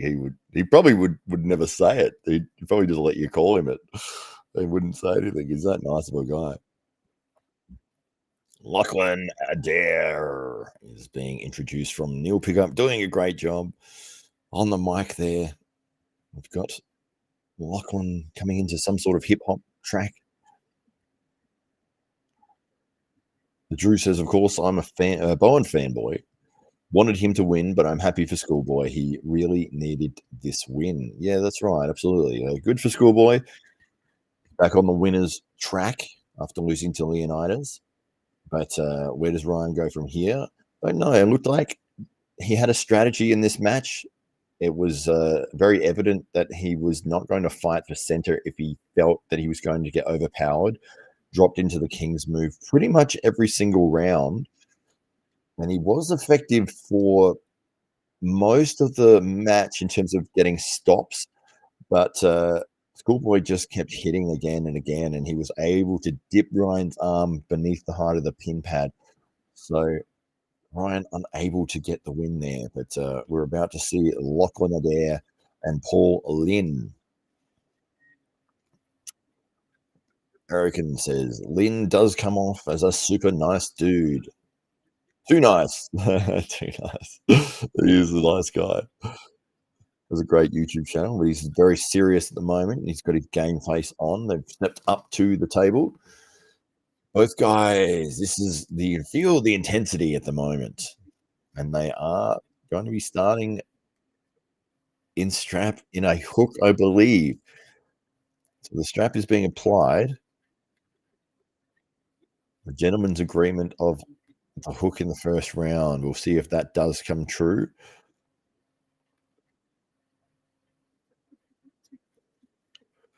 Still applying the strap at the moment.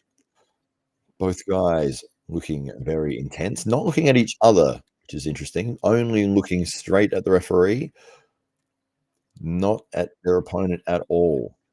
No eye contact between the competitors in the slightest. Paul Lynn more pronounced so, like he has definitely got his head turned to the side. Lachlan smiling a little bit, talking to the referee. Paul Lynn, very serious. He's got looks like a mouth guard in. He has his teeth gritted, and he is waiting for this match to start. So they're talking to the referees. I think they're going to be seeing whether or not they're going to start in the hook position.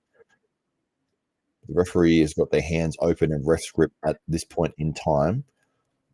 Getting the shoulders set. Hands are being put in position. Hands being closed. Lachlan's is closed. Both hands closed. Wow. Is that a top roll? Top roll for Paul Lynn. Sorry, I forgot. Paul Lynn with a quick pin there. I was just so surprised they didn't go into the hook. He's just gone straight down. Bang. Wow, that just took me by surprise. I was so in the moment then that I forgot to even say what was going on. Wow, too strong from Paul Lynn. He's all side pressure, just powered his way through. He's up 1-0 over Lachlan Adair. A very quick, powerful pin. Rakin says, tell Lachlan if he loses this match, he must cook me the best steak dinner he can think of. Jacobin says, quick pin, Paul Lynn for the win. Tim Pipe, wow, too fast. Phil Woody, that was the fastest pin I never saw. Wow, that was a fast pin. I thought they were going to be turned in and then battle like strength with strength. But as soon as the referee said go, it's pretty much as he said go, Paul's arm's gone with it straight to the pin pad.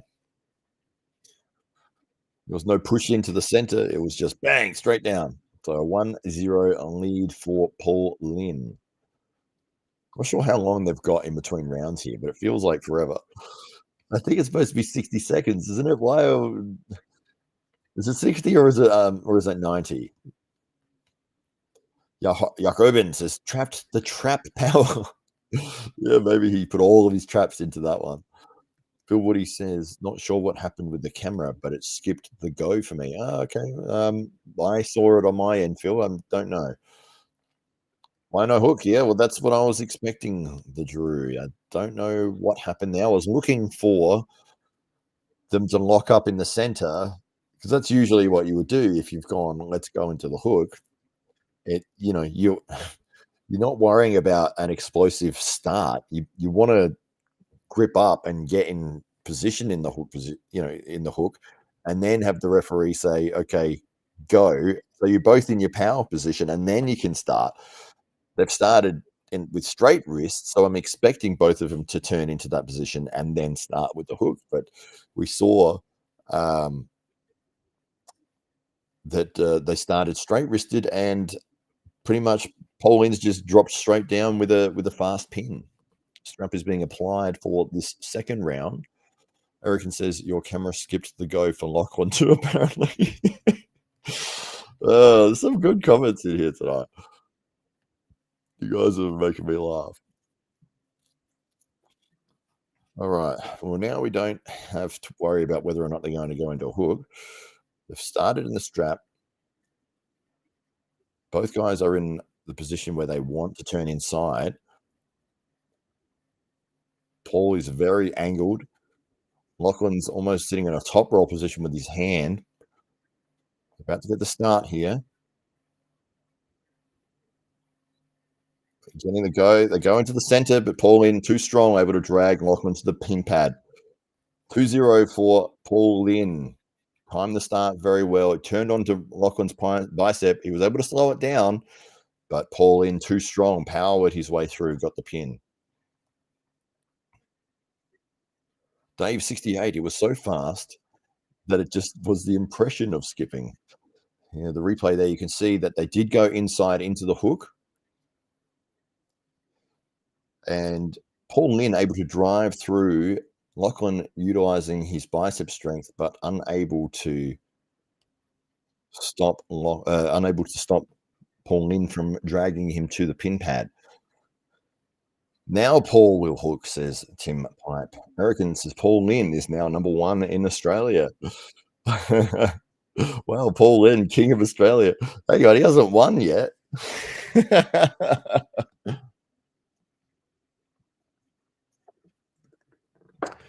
Oh, what does Lachlan do from here? If he's going into your power zone and he's more powerful, what do you do?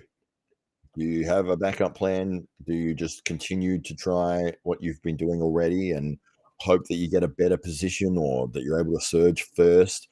It's 2-0. I think it's a 6th round regardless match. So there's plenty of time to make adjustments and try a different thing. If you need to try a different thing, this is the round to do it. If you're down 2-0, you may just find your path to victory if you make the adjustment.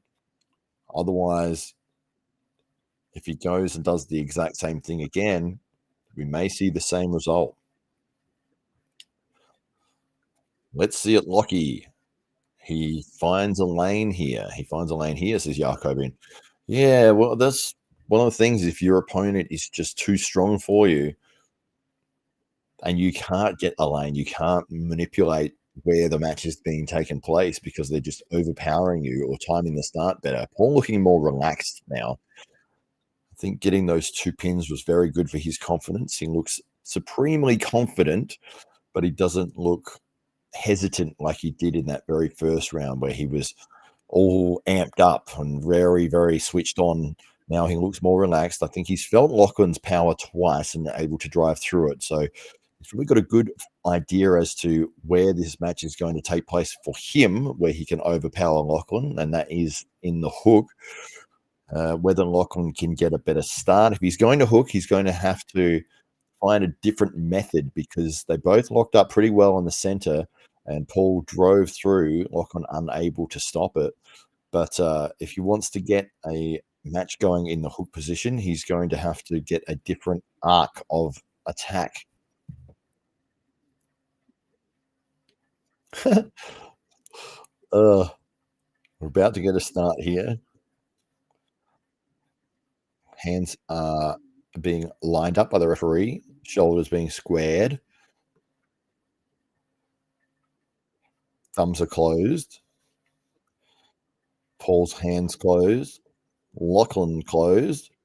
Start, gone into the hook. Lachlan's holding with his bicep.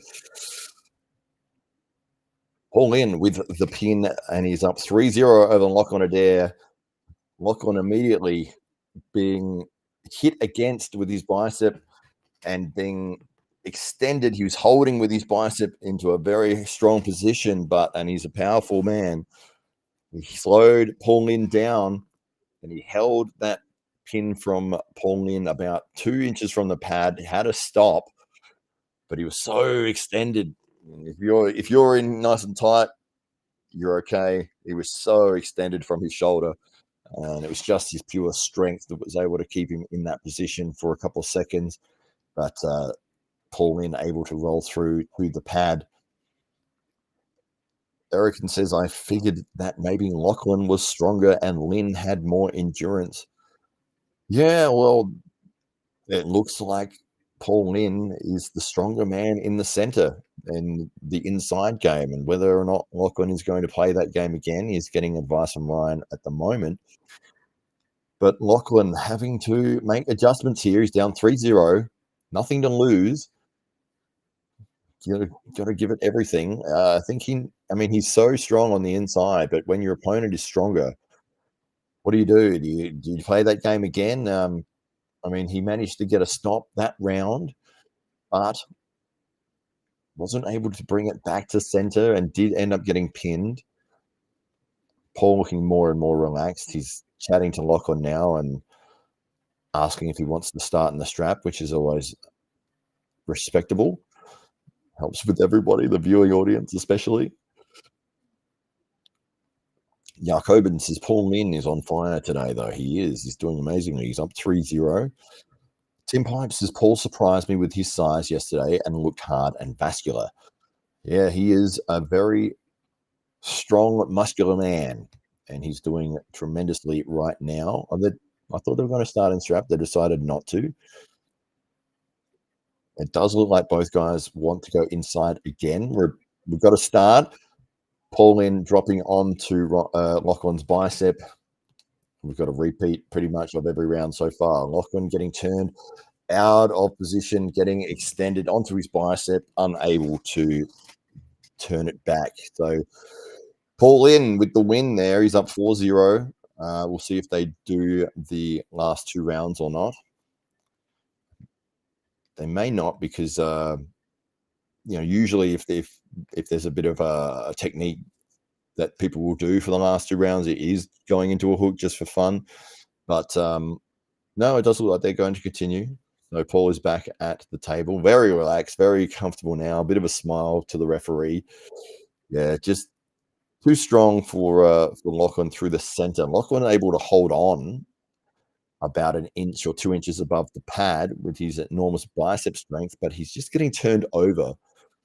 He's getting turned over in that center. And looks like the wrist and the hand for Paul Lynn was able to get him the position he needed to turn Lachlan's arm into a palm up position so that he was forced to use his bicep. And we know what happens when you're putting one muscle against somebody else's entire body. It's going to get tired very, very quickly. All right, so we're seeing round 5 here. They have started in the strap.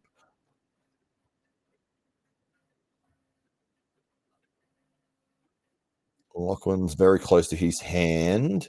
About to get the start here. Referee. Okay, we've gone into a hook, and they're stuck in the center.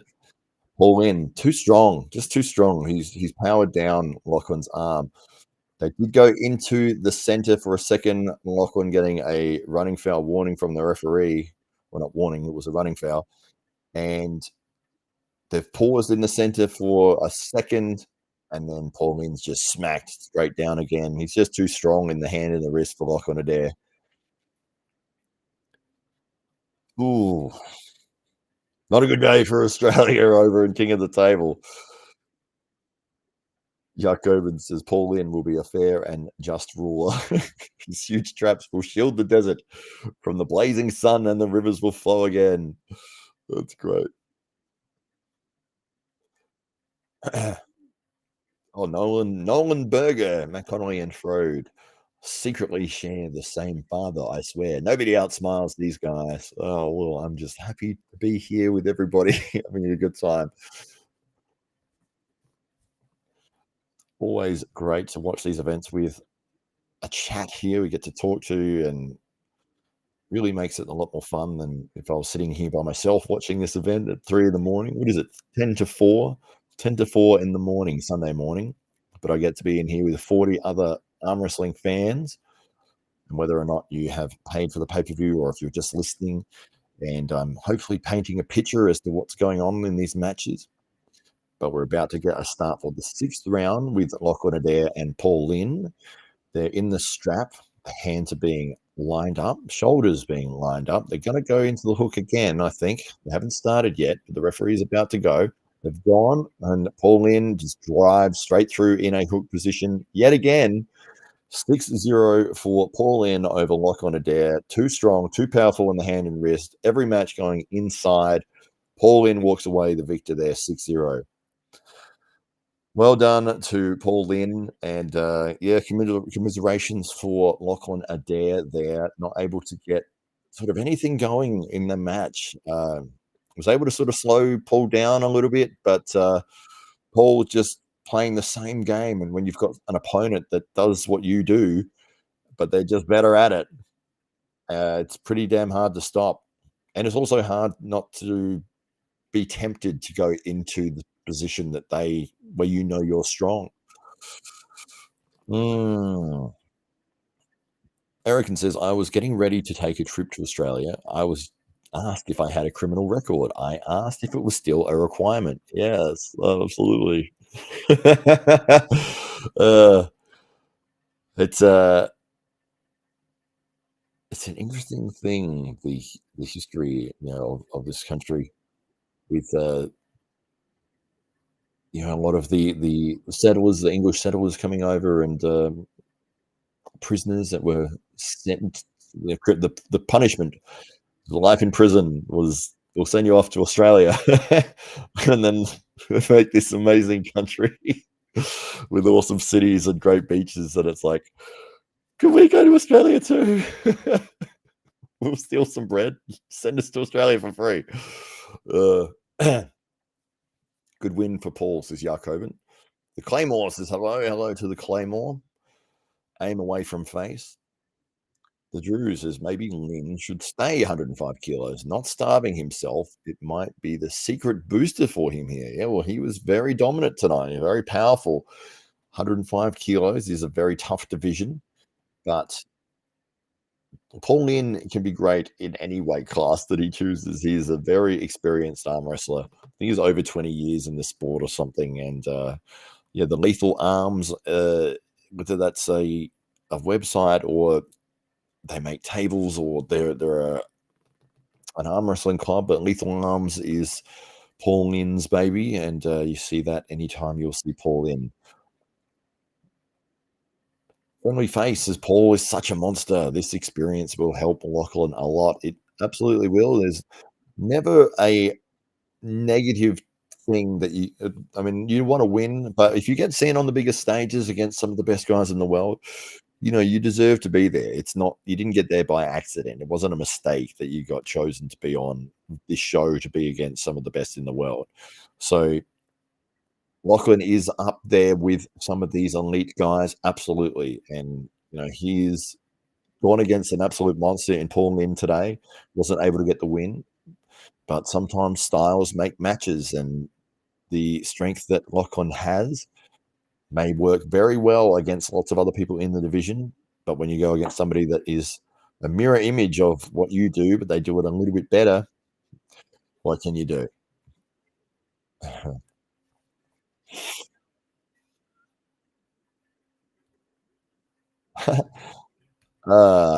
Jacobin says, "You're the man, Matt, doing lots of great work these days." Well, thank you very much, sir. It's been a lot of fun.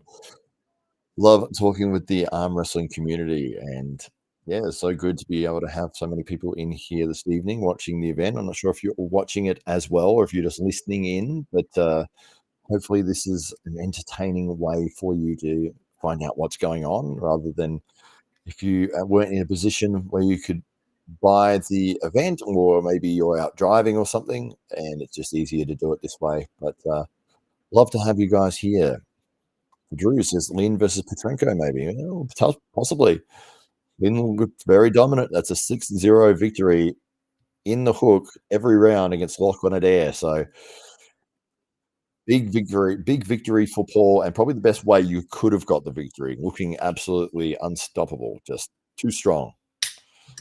We're getting Jake Ward, who's going to people in the crowd, getting a double biceps. I'm on my second energy drink here. It is 4 a.m. I think somebody wanted a double bicep earlier. Well, there you go. Brian Teal says, "Hey, Matt, Brian Teal from Nova Scotia, Canada here. I didn't know that you had a YouTube channel, so I just subscribed. Thanks for today's content. I look forward to more in the future." Well, thank you very much, Brian. Lovely to see you in here. We were talking about the amazing arm wrestling community and having so many awesome people to be able to talk to while we watch the event. And it's always fun to have a spot where people can come and they can hear my thoughts on what's going on, or the people in the chat's thoughts. But it feels like you get to watch the event with a whole bunch of friends, and everyone's from around the world, but here we are watching the event together. And if you're not watching the event, that's okay too. You can still hear what's going on and feel like you're part of the event today. So yeah, so good to have everyone in here. We've got a few more matches to go on the card. Thankfully, there's some awesome matches coming up. Michael Todd is included. Where is my list? I've said that every time. I keep closing it and then losing it. Let's find my list of matches. Here we go. So what we've seen so far, give you a recap. We had Schoolboy versus Ryan Bowen. Schoolboy able to get a 6-0 victory over Ryan Bowen, who did drop into the King's move in each round, unable to get enough stops to tire out Schoolboy.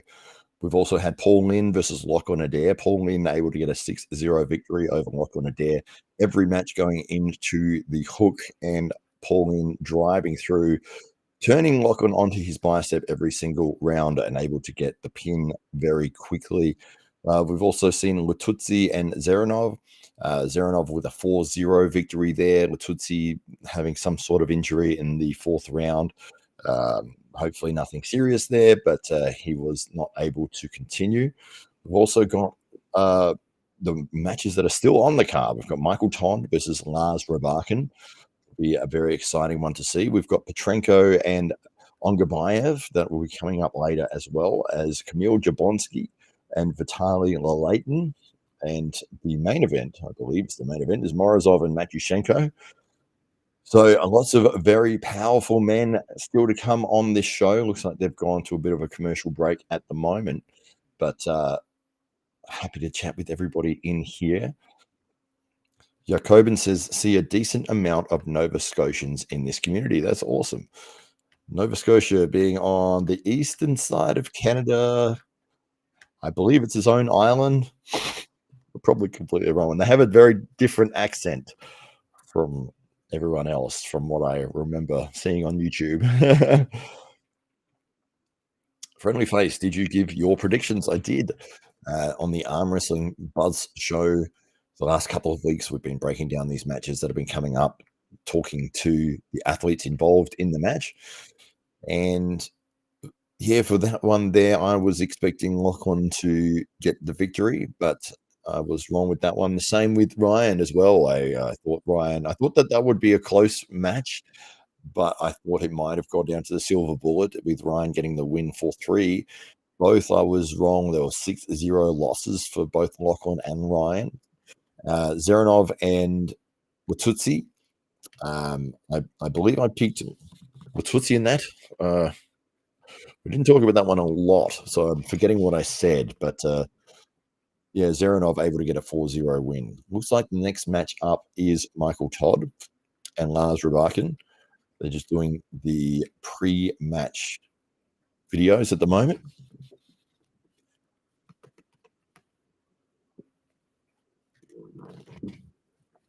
All right, Monster Michael Todd.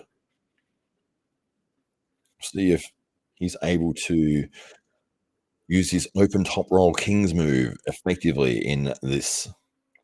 So they're about to do the announcements for both of those gentlemen. Rakin says, would I box a kangaroo? Sure. It's funny because there's that viral video of the guy who gets out of his truck and he runs across the paddock because one of the kangaroos has his dog. I think it's his dog or a sheep or something in like a headlock. And the man runs up to the kangaroo and gets his dog free. And then the kangaroo's like standing there and the dude like jabs, like he lands like a little left cross on the kangaroo. It's like a slap. We're getting the walk-ins for Lars Rørbakken.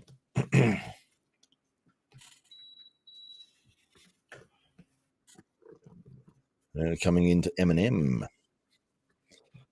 Matt, if you predicted Monster Michael Todd to win here, then I guess he loses.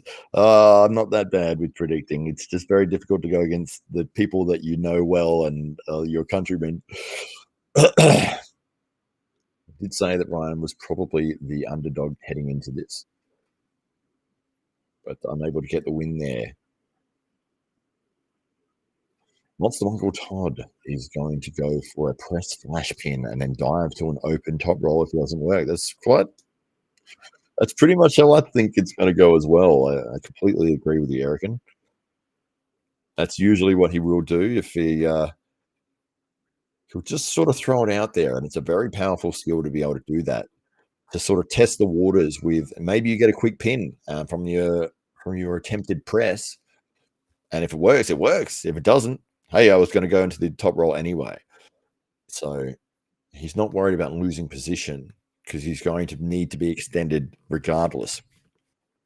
Jacobin says that guy was awesome. I'm guessing it was the guy that punched the kangaroo. Hilarious. Friendly Face says, I hope Lars gets in the match, to be honest. Yeah, we'll have to wait and see. And we'll see if Michael does even implement the King's move, because if he feels stronger or that he's in a position where he can get a win without it, then we might just see him go for the wins as opposed to trying to tire his opponent out with the King's move. He might have to pull it off early in the match so that he can deal with the power from Lars Rørbakken and might not be able to get his wrist cupped in that position at the start in the early rounds.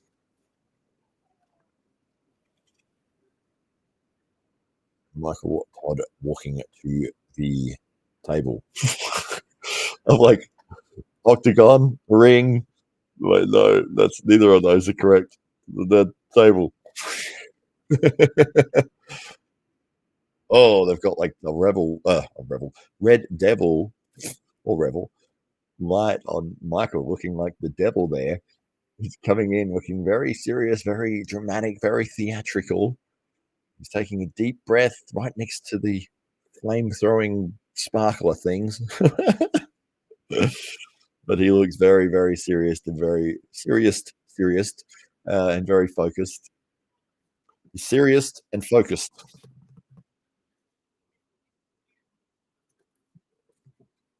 20-inch bicep on Michael Todd.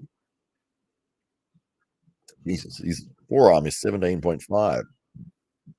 Mine is 17. His forearm is the size of my bicep. Just to give you an indication of how big this guy's arm is. And he's in the 105s, I think. All right. They're starting outside of strap. It will be 6 rounds.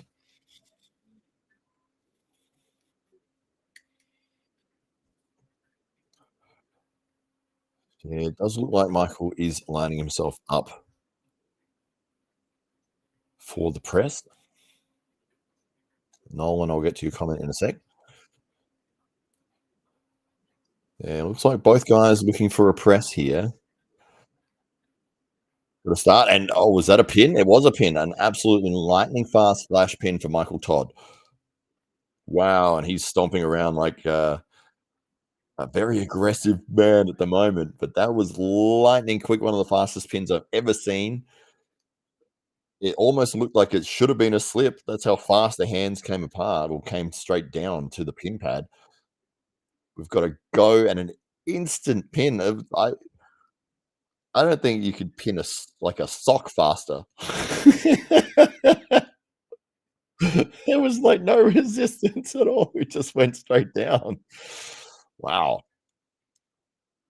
Nolan says, okay, we know your thoughts on the matches, but we really want to know about FOS. FOS. Front of show?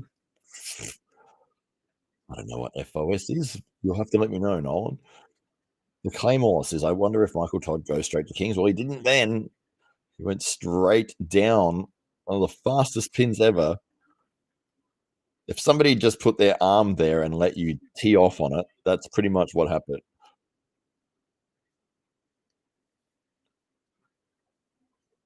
So he's up 1-0 here over Lars Rørbakken.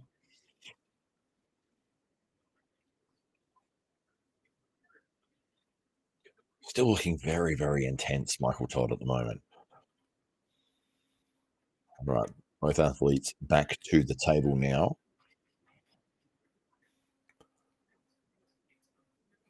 I wonder if Lars trained for the press from Michael, or if he just sort of focused on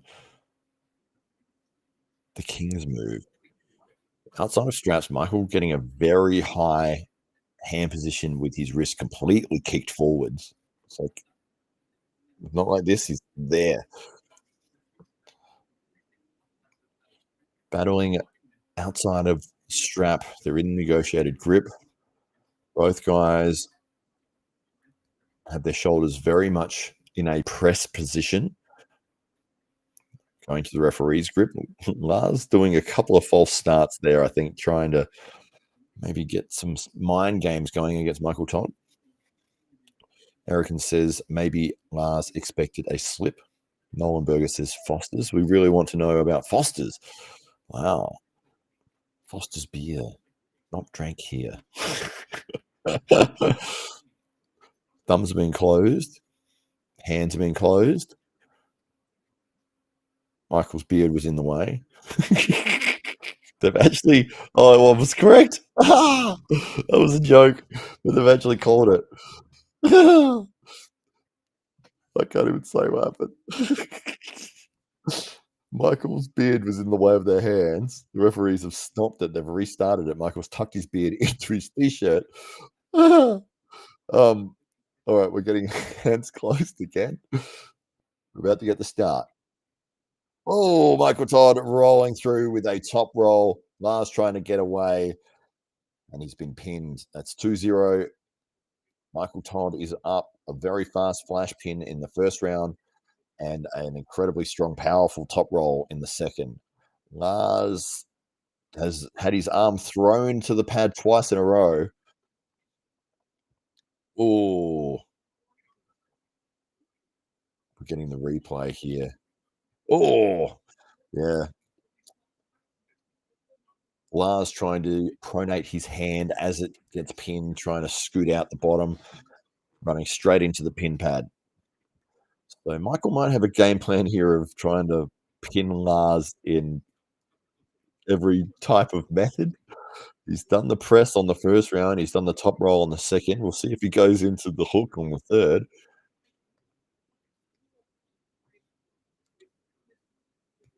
The Claymore says it might be hit reaction. Maybe Lars expected a slip. Yeah, I don't know. Well, he was convincingly pinned twice in a row now. Nolan Berger says that's not a knife. This is a knife. Well, I see you've played Knifey Spoony before. Absolutely. The Australian episode of The Simpsons there. Good reference.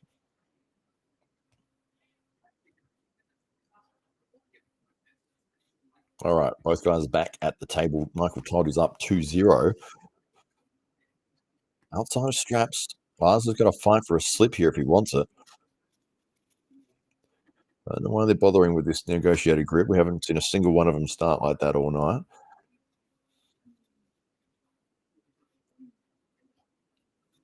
Michael looking relaxed. They are starting a little on Michael's side, it looks like, but it started. Michael has top rolled again, but Lars managed to get the slip this time. Michael is overpowering Lars Rørbakken in every method here. Lars's arm was flying towards the pin pad again before he got that slip. Could have even been called a slip in a losing position there. Oh, they're not going to strap? Oh, we've got a foul against Lars. Okay. So they've started in the same position, negotiated grip. Hands are closed. Now to get the start, the referee's tapping their wrist. Got the start. Michael hitting the top roll again. Wow. And again, it's been an elbow foul on Lars Rørbakken. So Michael throwing towards the pin pad. Lars scooting out for dear life, trying to get that slip. And he's twice elbow fouled now. So he's in trouble now because it's the 3 foul system. He's committed 2 fouls, and they're still outside of strap in negotiated grip. So he may get done with 3 fouls here. He needs to get to the strap. He's getting outpowered. Looks like the grip and the hand strength of Michael is just too strong. He is desperate to slip. You can see the way he's gripping up. He's trying to find a loose area that he can get away from. They're about to get the start. And he got the start. He gets the slip, but was that an elbow foul? No. Well, I mean, his elbow popped off about half a meter, but it was after his hand came apart. So it is a slip. They're going to strap.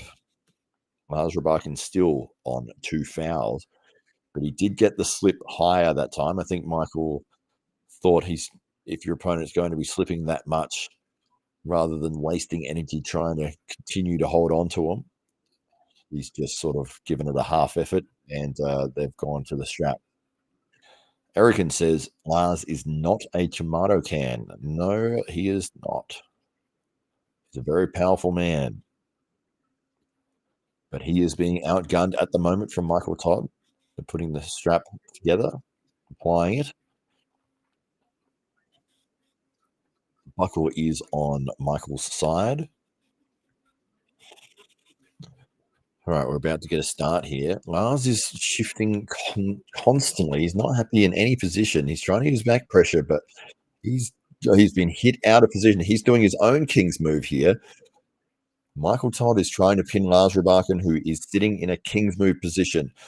Michael coming up with his elbow. They've stopped it. There's an elbow foul on Michael Todd. He's not happy. He's tightened the strap himself.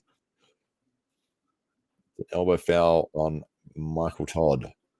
But Lars Rørbakken dropping into his own king's move there. Michael starting to use the defense or the attack against the king's move that is so often employed against him, climbing his hand and pushing forwards with side pressure, climbing again, trying to get his hand above and above, looking for the press. But unfortunately, his elbow did pop up at some point. I didn't see it, but the referee did.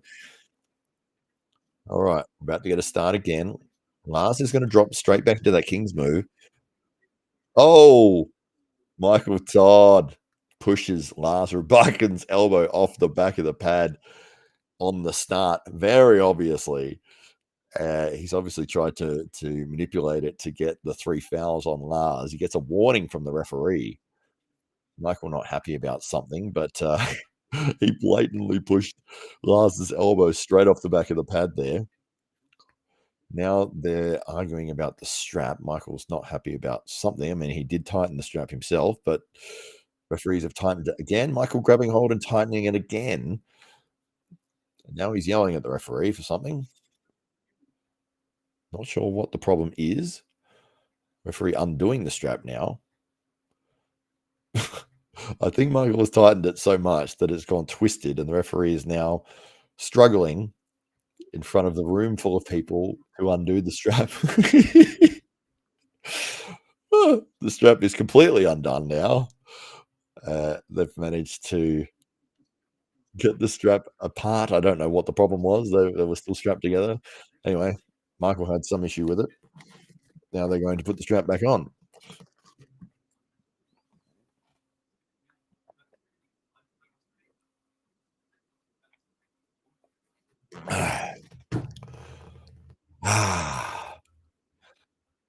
All right, the strap is being applied. Lars is leaning back with back pressure. He's leaning back and he's leaning away from Michael. It shows to me like he's going to be dropping straight into that King's move. I think he's very worried about Michael's press. They're about to be started. They have started. Michael's rolled through with the top roll, and he's got the pin before Lars could drop into his King's move position. Lars not happy. Michael timing the start very, very well and rolling through with strength, able to get the pin before Lars could even sort of get in position. So Michael Todd up 3-0 over Lars Rørbakken.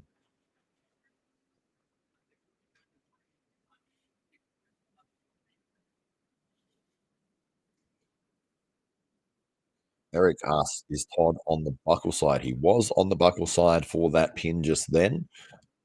It looks to me like Lars is feeling outgunned in the hand and wrist area. He's resorting to trying to drop into a King's move position. Michael using a big, powerful surge to get the pin before the King's move can be employed. Brian Teal says, yes, Nova Scotia has lots of pullers, one less since Uncle John went back to the USA. I didn't know he was from there.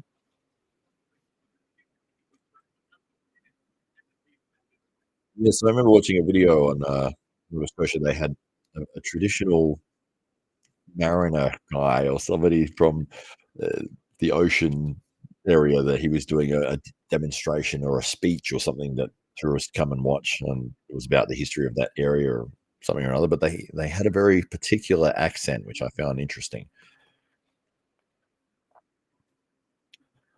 All right. We are getting it started again. It is round 4. Michael Todd up 3-0. Lars doing that same position. He's leaning back off the start here. All back pressure. Michael's not happy about something. That's outside of the strap. Lars is going back and nowhere else. He's going to drop into that King's move. That's his whole game plan here. I don't think he feels that he can do any other direction with Michael. Outside of the strap, about to get the start. Wow. Fast pin again for Michael Todd. 4-0. He is up. He has won this match. We'll see if they still do the last 2 rounds. Flop wrist press from Michael Todd, able to get the victory. 4-0. Gives him a hug, Lars Rørbakken. But yes, speed and power. Lars trying to drop back. You can see instantly leaning straight back into a King's move position. Funny to King's move to King's move. But Michael Todd having a well-rounded game and able to jump straight on to the press and drag Lars Rørbakken's hand straight to the pin pad. 4-0. All right. So we're going to do the 5th and 6th rounds. Both guys very, very relaxed. You can see lots of smiles, and I still don't get the point of the 6 rounds if somebody's up 4-0, but okay, we're about to get a start here. Lars in that same position again. It's like he's going to try and implore his. Okay, they've slipped his king's move. Who's the king of Nova Scotia? Asked Yarko Bain. Friendly face, where do you rank Monster Michael Todd now? Well, he's doing well. He's had 2 good wins against Frank and now against Lars. I think he's probably ready to look at the elite guys again. All right, we've got start. Ugh. It was a start and there was an elbow foul. And they just say to the referees, like, don't call anything. We're just going to mess around. Lars should have tried to meet Monster Michael Todd's press with one of his own. Yeah. Well, that's the thing is, I mean, that press, you're putting your frame on the line. And if you feel like your opponent is way stronger than you and their frame is a lot stronger than yours, you'd be pretty hesitant to be throwing your arm into their powerful frame, because that's where an injury can take place. And maybe you throw yourself in that position, your arm is broken, or even just gets injured, especially at that point. It's like, it's a scary thing to go press on press. All right, about to get a start again. They're in straps. Lars false starts. We've got the press hit from Michael. Lars's elbow went off the back. They didn't call it, which is great. They've gone back to the middle here. Michael employing his top roll. Now it's top roll versus top roll. Our hands are in the middle, both athletes underneath the table. We've got a warning or some sort of call on Michael, who says what? Then he turns around. He's gone in for a flop press now. Both elbows are flying off the table. We've got 2 fouls on both guys in 1 round. Just let it go. Who cares? Running foul for Michael, and then Lars also fouling. So they've restarted it. Brian Teal says, Matt, Nova Scotia has several accents. The one here on the South Shore is similar to the folks from Maine in the United States.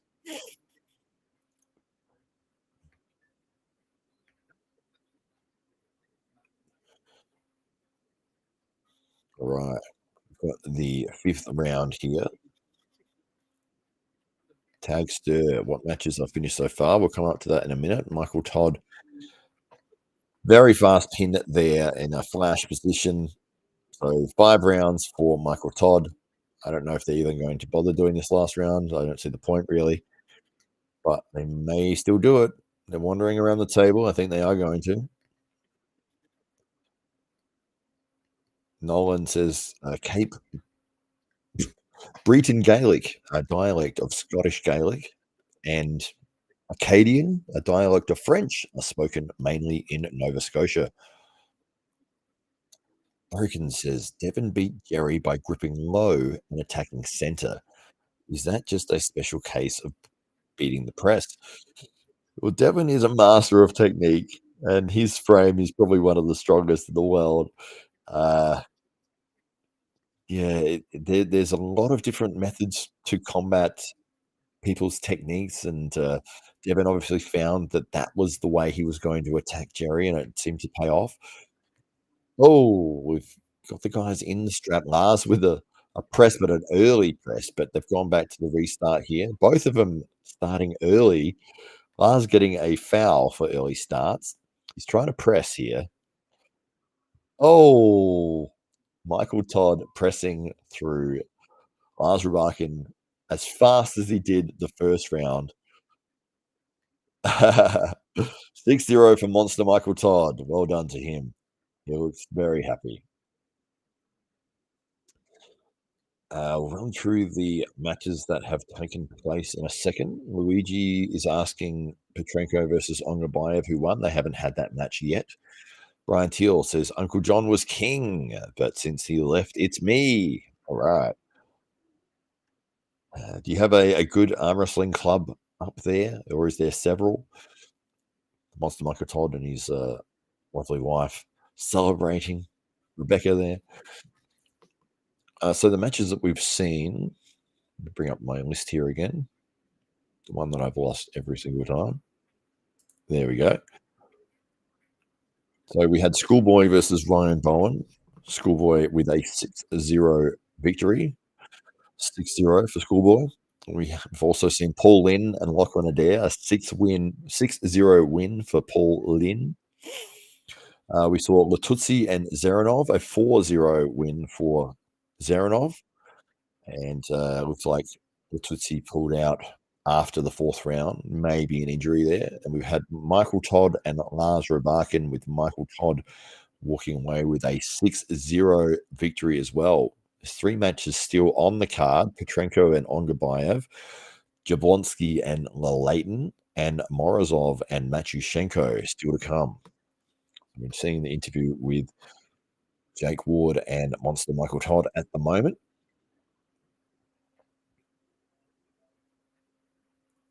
Erican says, Acadian Arcadian here in the United States, my people. Jacobin says, all hail Brian Teal, right honourable king of Nova Scotia. Scotia. Jacobin says, good man, Brian. So Monster Michael Todd with the victory there. 6-0. Looks very happy and good on him. He's on a good winning streak at the moment. He didn't have to drop into his King's Move defense at all. In fact, his opponent was the one that was dropping into the King's Move. It's one of those things that's kind of strange that we're seeing a lot more King's Move defense lately. I know it's a very controversial move, but they have employed different rules now with the shoulders dipping and the angle of the humerus to combat people sitting on the floor with their arms dead straight and not being pinned. Friendly Face says, do you think Lighter Devon and Monster Michael Todd will meet again now? Potentially. I mean, the match sold well. It has an interest. I think Devon is number 2 in the world, and it's hard to put Michael against the number 2 in the world at this point. I think that when they had their match, it was the perfect time to have their match. Michael was the recognized heavyweight champ. He had the hammer, and he had a win over Devon previously leading into that match. So there was a lot of story. There was a lot of interest. Michael was the champion at that point in time. So to have the match with Devon was the perfect time to do it. To do it now, I think Devon continued his rise, and he has obviously challenged Levon twice. Not being successful, but being in that top 1% of the world, Devon Larratt, and Michael sort of having a few wins and losses of late. So hard to sort of sell that as a match that should take place. Of course, people are going to be interested no matter what. Whenever you put Devon or Michael on a card, people will watch. But matching them up against each other at this point in time, I don't think it's the right move for Michael Todd. I think he's ready for one of the top level guys. I think he's back at that stage. He dropped back with injury and with some losses that he'd had, but with these 2 wins, he's sort of back in that top 10. Ryan Teal, Google is historically correct for parts of Nova Scotia, but there is much more to it due to folks from many countries coming here. It's a small place though, isn't it? Nova Scotia. Isn't it a small island? How long does it take to drive from one side to the other? It's very unique to have people that are so recognizable from a certain part of the world when that part of the world is such a small area. Same with the Maltese. I mean, it's a very small island, And I think it only takes a couple of hours to drive from one side to the other. But there's Maltese influence all around the world. And, to think that just from that tiny island country. But, yes, Nova Scotia being very recognizable for similar reasons. Erican says, I want to see Gennady versus Devon. Yeah, there's a lot of good matches out there for Devon. I do think that he is dropping down significantly in weight, whether or not he's actually going to 105. But I think 115 kilos is what he's looking at, which is what, 230? No, 115 is 100 kilos is 220, 15 kilos is like 40. So 260, something like that. Yeah, 115 kilos. It's always a difficult thing when you've got pounds and kilos. You're trying to convert the two of them. We use a bit of a combination of both here. I mean, we've got the metric system, obviously in Australia with kilos and centimeters and meters and all the rest of it. But some things we still refer to in imperial, like heights. I would say I'm 6'3". I wouldn't say I'm 190 centimeters. It just depends on who's asking. But yeah, it does seem to be that height is recognizable in feet and inches. So Ongarbaev walking to the table at the moment, representing Kazakhstan is his opponent. He'll pick up in his lovely jacket. Brian Tingle says, that Englishman didn't like the French being here, but we still have some for sure. Just switch to freedom units. All right. Musclebike, hello to you, sir. Slideshow. Hello to you. You timed it well. You were about to see Ongarbaev walk to the table. And we've had some amazing matches take place so far earlier this evening. I'm not a fan of how close these bloody fireworks are to the athletes. They're literally like, I'm sure these guys are getting like heat and sparks off of these fireworks. But yeah, it looks cool, but you've just burnt the athletes. Has RBJ accepted the Devon match? I don't think so. I think that was just a little jab at RBJ from Devon just for fun. He did say that we're on the arm wrestling buzz show the other day with Auden Larratt, and obviously he is Devon's son. So Auden was set up in their kitchen, I think, or something. And so Jody and Devon were obviously walking through, Devon leaning into the frame and saying that he would be happy to take RBJ at 105, I think he said. It was at 105. And then he said that Auden could also beat RBJ, but in 1 year's time. 6'3" brothers. RBJ just rage quit. He has stepped away for a little while, but I'm sure he'll be back. Master Michael Todd has forgotten how to kingsman. We didn't need to. 6'3" are the smallest big men.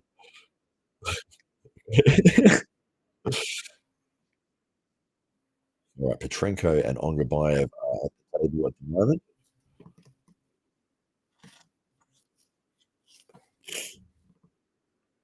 Outside of straps.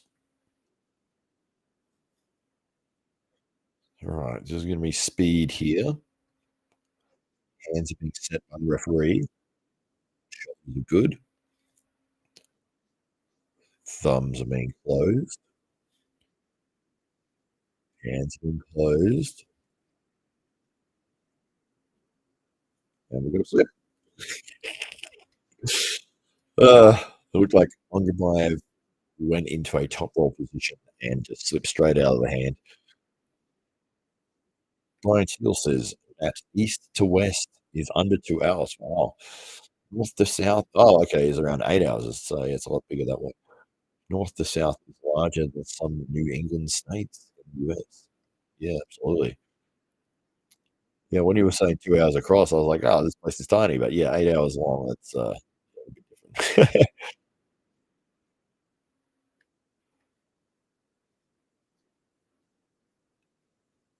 What are the big cities there?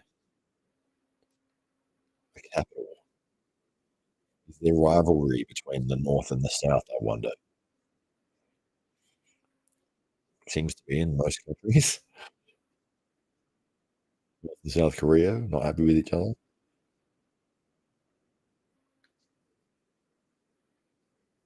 I'm going if you dare, not safe for snowflakes? Oh, for snowflakes, yes. Alright. We've got the strap has been applied. Thumbs have been closed. Hands have been closed. Getting the start. Here we go. Top roll from Petrenko. He's rolled straight through for an easy pin there. Ongarbaev not able to get the position he needed. He got driven straight to the pad. Perfect top roll from Petrenko. Timed the start very well. Dragged back an inch off the start. Was able to get top position with the cup of his wrist and rolled straight through. Fantastic pin for Oleg Petrenko. Perfect start for him. Straight to the pad without having to waste too much energy. Ongarbaev going to have to make some adjustments here.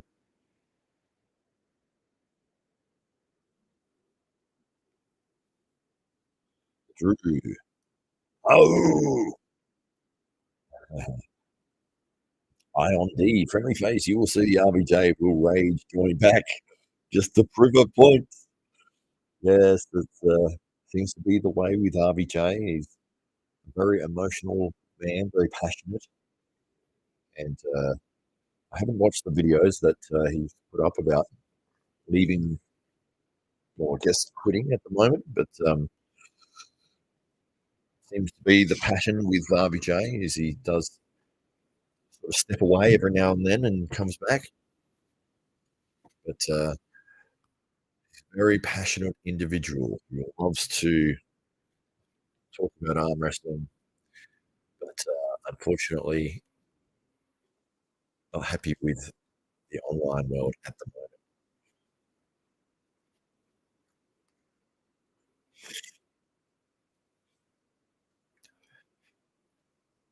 The Drew says that Oleg has studied Lynn. Yeah, well, Paul Lynn able to get 6-0 victory over Lachlan Adair earlier, but they weren't with top rolls. They were all with hooks.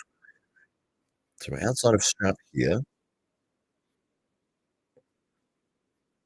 both men like statues.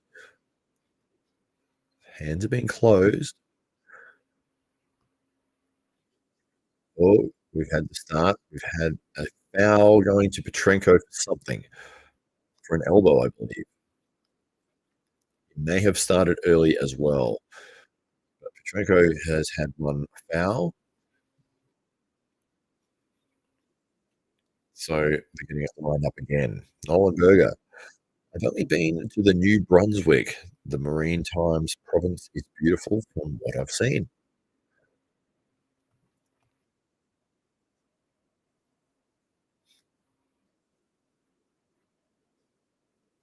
All right, being set up again here. Hands have been closed. Ongarbaev hand being closed now. Got the start and Patranco trying to. Sorry, there was Ongarbaev trying to slip. Petrenko grabbing hold of him, not letting him slip. Ongarbaev causing an elbow foul to be able to get out of there. So it's one foul all. They're getting another restart here. Brian Hill. Hello, it's been a while since I've been lurking. Great to see you in here, Brian. Getting start again. Another slip. This time they do manage to slip without elbow fouling. So we're going to see the strap get applied. Petrenko up 1-0, both on one foul.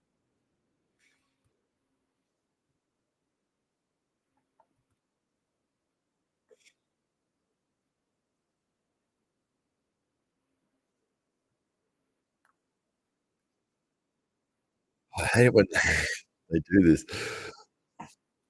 They've slipped. Then they both walk away. Then they mess around in their corner and they chalk up and they goof around and they talk to their friend and then they get the sewing kit out and they start knitting. They're at the bloody table. You've slipped. It's nothing to go and wander around about. Slip, come back here and put the strap on. Like, bloody hell. Concrete Elbow has jumped in. This is great live stream. Thanks, sir. Elbow. This is Mumble Mike. Elbow.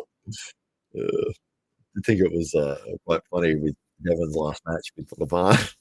And all you could hear was Jody screaming, elbow, elbow, elbow. Like, what about the elbow? What was it? Stop screaming elbow.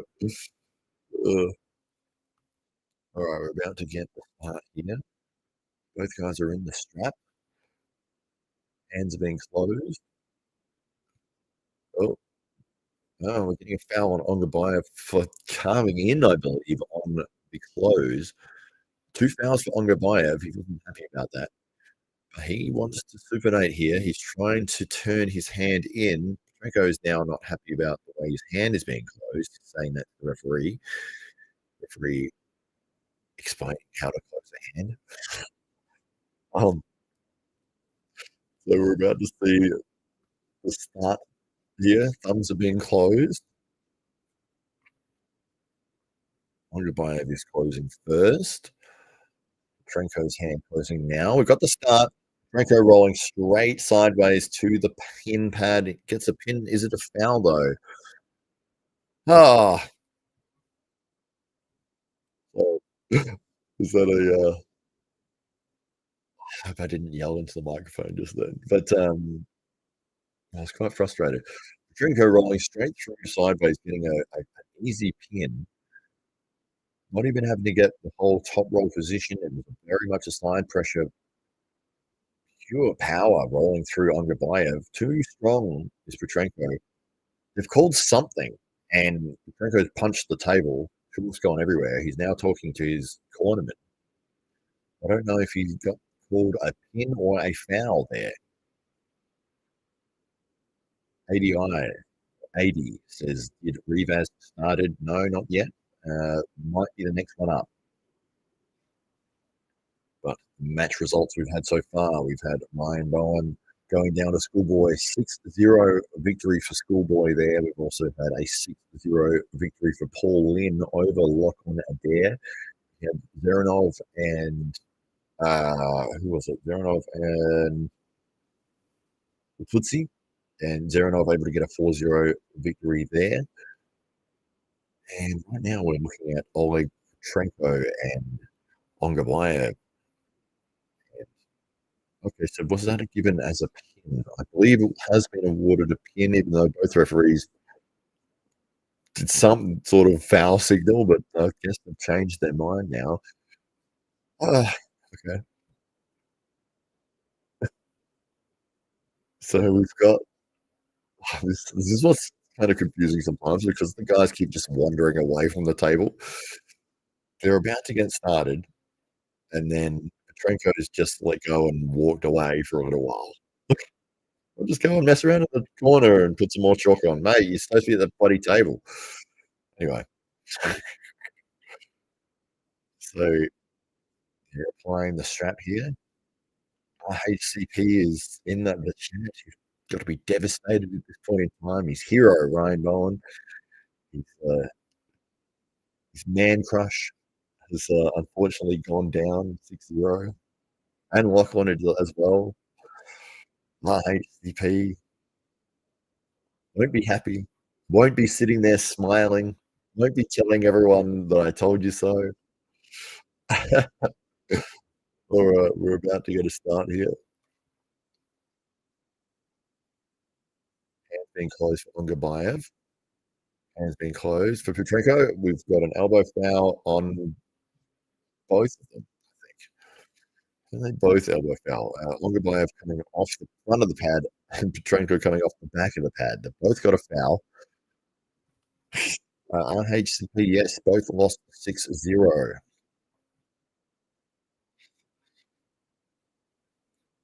All right, we're going to reset again.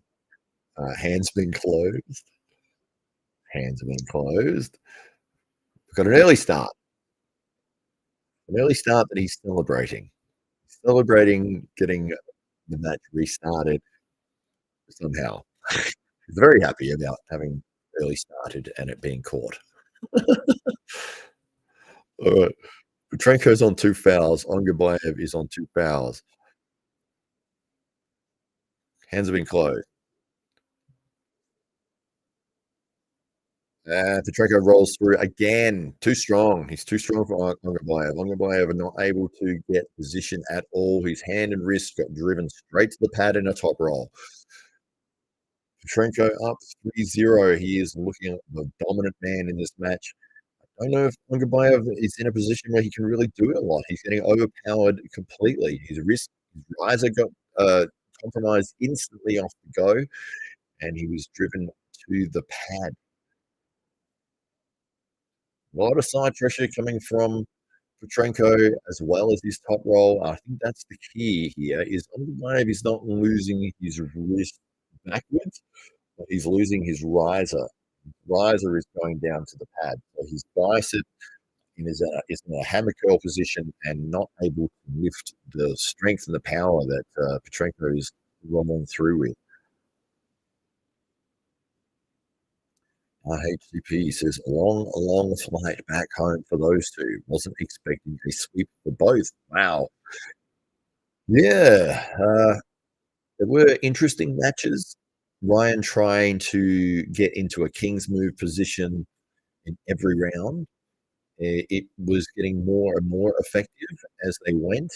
And by the time it was 3-0, the 4th round, he did stop Schoolboy's hit 3 or 4 times with the king's move. But Schoolboy able to dip Ryan's hand beneath the height of the pin pad to get the 4-0. And the last 2 rounds, they basically just messed around. So 6-0s for Schoolboy. Lachlan. Paul Lynn, too strong in the hook. Every round went hook. Every round, Paul Lynn was able to roll through for the victory. About to get the start here. It is 3-0 for Petrenko. Outside of the straps. Okay, they've gone to the referee's grip.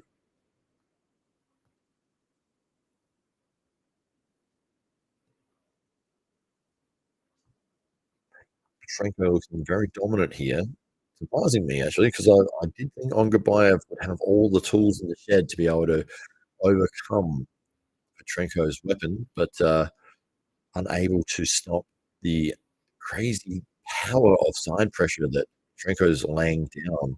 It is a tough roll, but he's not sort of getting a cut with his wrist. He's not rolling. It's like a side hit, and this is just not moving position, very flat-handed.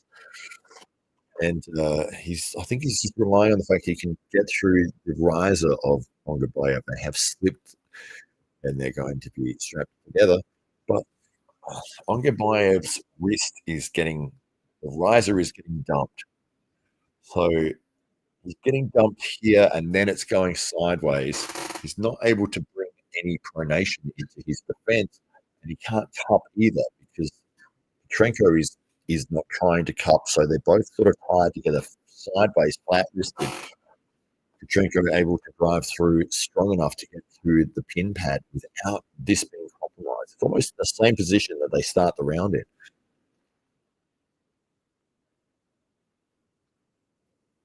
That's the thing with the ability to be able to flex your wrist and get cup. Gives you so many different options of defense and offense. You can rotate so much more effectively. You can move your elbow into different spots. But if your hand is flat, everything is much, much more difficult. Okay, we're in the strap now, shoulders being set.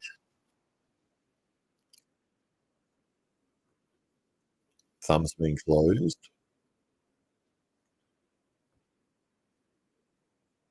No, they're talking to both athletes. Thumbs are open again. Thumbs are closed. Ongarbaev's hand being closed. Petrenko, here we go. Oh, early start from Ongarbaev. Very obvious early start there. They're being reset again. Petrenko is looking very dominant here. Ongarbaev obviously feels he needs to time the start perfectly. He's staring straight at Petrenko's face. Hands are closed. Early start again from Ongarbaev. They've started, they've gone inside heavily, and Petrenko has turned him into a hook. He's dragged him to the pin pad, and Ongarbaev lost that round. He's lost the match completely. It's been awarded a pin. Petrenko is your winner, 4-0. Will have the last 2 rounds regardless, but only Patranco is the victor over Ongarbaev. They're discussing whether they're going to have the last 2 rounds. I think there's a bit of a grimace on Petrenko's face. If they did go inside here for that last round, Petrenko just dominant everywhere. Ongarbaev has managed to turn it inside, but the drive sideways was pretty much a carbon copy of the first 3 rounds, and his side pressure hit. Rough day, says Jakobin.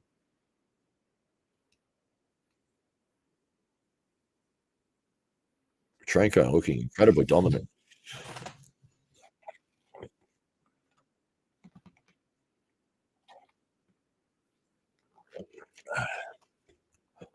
Got Omar in the chat. He's obviously a Vitaly fan.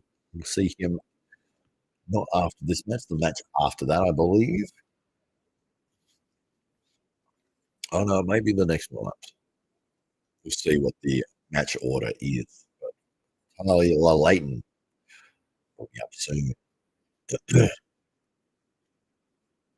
Devon is going to tear these lighter guys. Yeah, well, I mean, coming from the super heavyweight division and being the number 2 in the world, who's that 115 that's going to be a match? I mean, he's got a lot of entertaining matches out there. Matches that we'd love to see him in.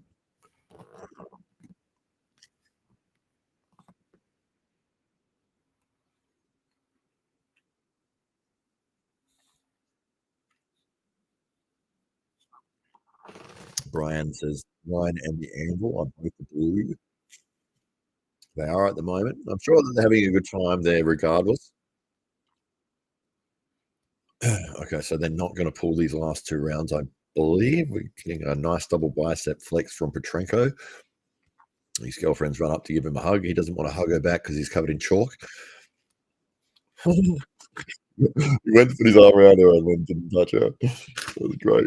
He's like, I don't want to ruin your dress.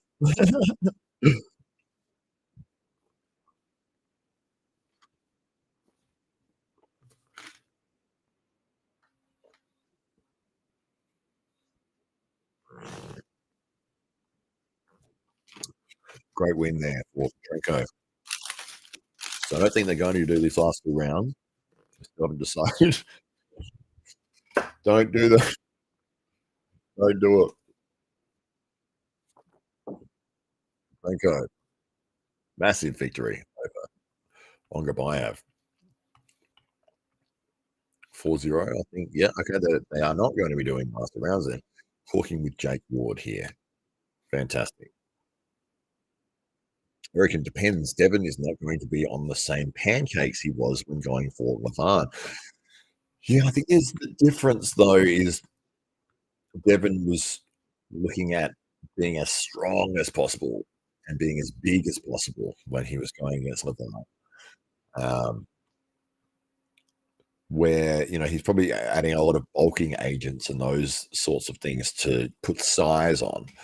So if he's now moving back to 115, which is probably more he's an athletic slim guy, like his build. Whereas the free link of the events is there is no free link here, my friend. You'll need to go and buy this one. Cool Sports is where you need to go at $19.99 US. But yeah, free links is not what we're about here. Yeah, Devon. So yeah, if you're using 115, you could probably use a lot of different agents, which are giving you a lot of strength still, but you don't have to worry about the size. So, yeah, I think even though he would be smaller, I think his ability to retain a lot of the strength that came with having that extra mass on his frame, I think he will carry over quite nicely. Omas is Dennis or Hermes. Yeah, I have picked Hermes in that matchup. Um, I don't feel like Dennis's heart is in the sport like it used to be. I think the fact that he was using a lot of agents years ago when he got sick, when he was at his peak, I think that for him to be able to get back to the level he was at, it would require chemical assistance at a level which I don't think his body can handle anymore. So I think that he may lose to Hermes, and then I think he'll just have some not celebrity matches, but some more exhibition interesting matches as opposed to going for the elite in the world. I just don't think he's going to get back to where he was. And I think you can almost see it on his face. Like, it doesn't have that look about him that he used to. It's almost like he's doing it just because he used to do it. Dennis's body is held together with sticky notes and prayer. Yeah. What's the thing is, I mean, he was the man for one particular point in time. Incredibly strong, incredibly powerful, but being that required a certain added agent at a really high level, which obviously his body had issues with, and got very sick, had to have several years off. It's only really started coming back and get back to that level again. You're taking your life in your hands at that point. It's like you've already done everything in arm wrestling. You're already a phenomenal legend of the sport. You can still have very interesting, fun matches. Doesn't mean that you have to be gunning for that number one. But we'll see what happens. Brian says free. Laugh out loud. Yeah, they wouldn't be watching me if it was free.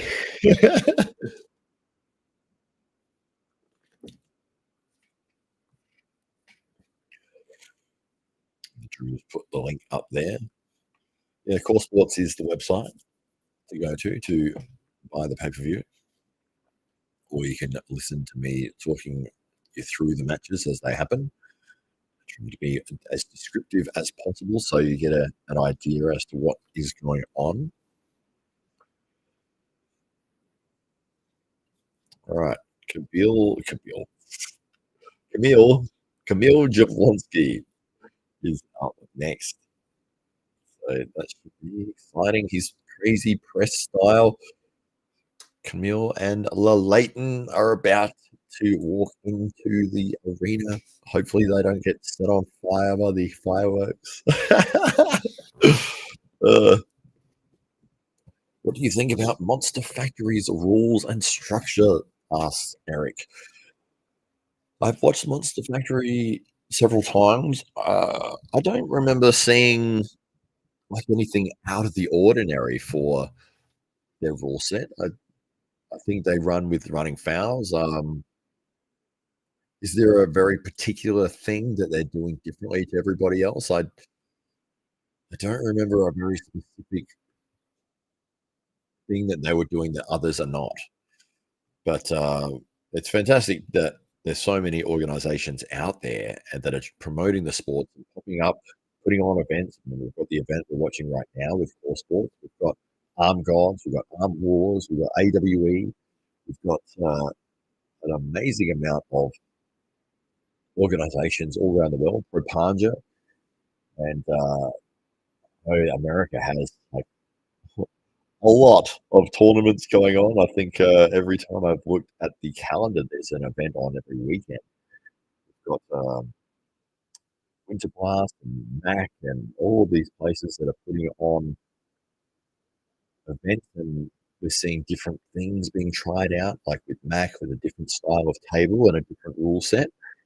And I think I'm all for those things because Trying different things will lead you to find what works and what doesn't work. So Kamil Jablonski looking out at the table at the moment. Jacobin says, about to get jablonked. Rakin says, it definitely seems to flow better from an entertainment aspect. Yeah, that's one of the things. I mean, you look at tonight's event, there's a lot of time between people coming out, like the matches. I mean, yeah, you want to give each guy an intro. Do they need like a 3-minute, 4-minute long intro and walk in with a song? Each guy, I mean, it just keeps adding to the runtime, especially if you're going with strict rules where you're getting constant restarts, slips, guys wandering away from the table constantly. It does drag out the event. I mean, what have we been going for at the moment? Almost 3 hours. And how many matches have we seen? Let me see here. So we've seen 1, 2, 3, 4, 5. We've seen 5 matches in 2.5 hours. That's not the fastest event, is it? 5 matches in 2.5 hours. We had the MAC event last weekend before, and they had 13 matches, and they had it all done and dusted in 2.5 hours. So you can see the speed difference in terms of all the downtime. 13 matches in 2.5 hours, 5 hours. 5 matches in 2.5 hours. So yes, I'm very much a fan of speed it up, get rid of that dead air time, especially in between rounds, and especially like the setups that take forever just to get a slip or a restart, or people. I think even if they're invested in watching the match, they just find that so frustrating, those elements. So I love the fact that people are trying different things to see what works. How can we improve this? Some things are going to work, some things aren't going to work, but change is the only constant. And if you're always changing and adapting and looking for a better way to do something, I'm a big fan of that. All right. Guys are getting lined up here. They're taking hold of each other's hand. It's supposed to be a negotiated grip, and Jablonsky is pinning Laletin's hand in the negotiated grip, staring it down. Jablonsky, these guys are basically just arm wrestling without arm wrestling here, and this pretended search for a grip. They're both just pulling each other out of position. So now let's go on to the referee's grip. Brian says, I predict that a healthy Morozov will hold both the left hand and right hand super heavyweight titles within the next 2 years. We'll see. All right. Out of strap here. Jablonsky's got his shoulder ready for that press. Hands are being closed. Jablonsky's hands closed. Laletin's hands closed. Jablonsky with an early start, diving into that shoulder committed press position, but too early. He didn't wander away from the table.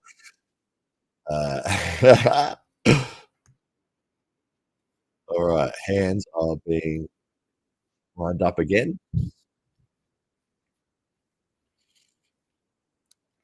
All right, thumbs have been closed. Hands have been closed.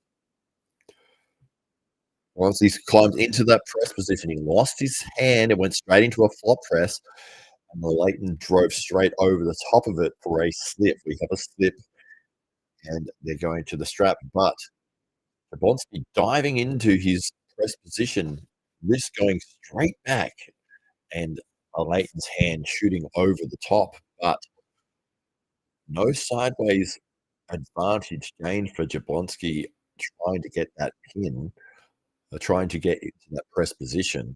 Laletin rolling straight through his hand. So both guys are showing their game plan here. I mean, we always knew that Jablonsky was going to be pressing. And Kovan says NFL, Major League Baseball are 3 hours, FIFA Rugby is 2 hours, UFC is 6 hours.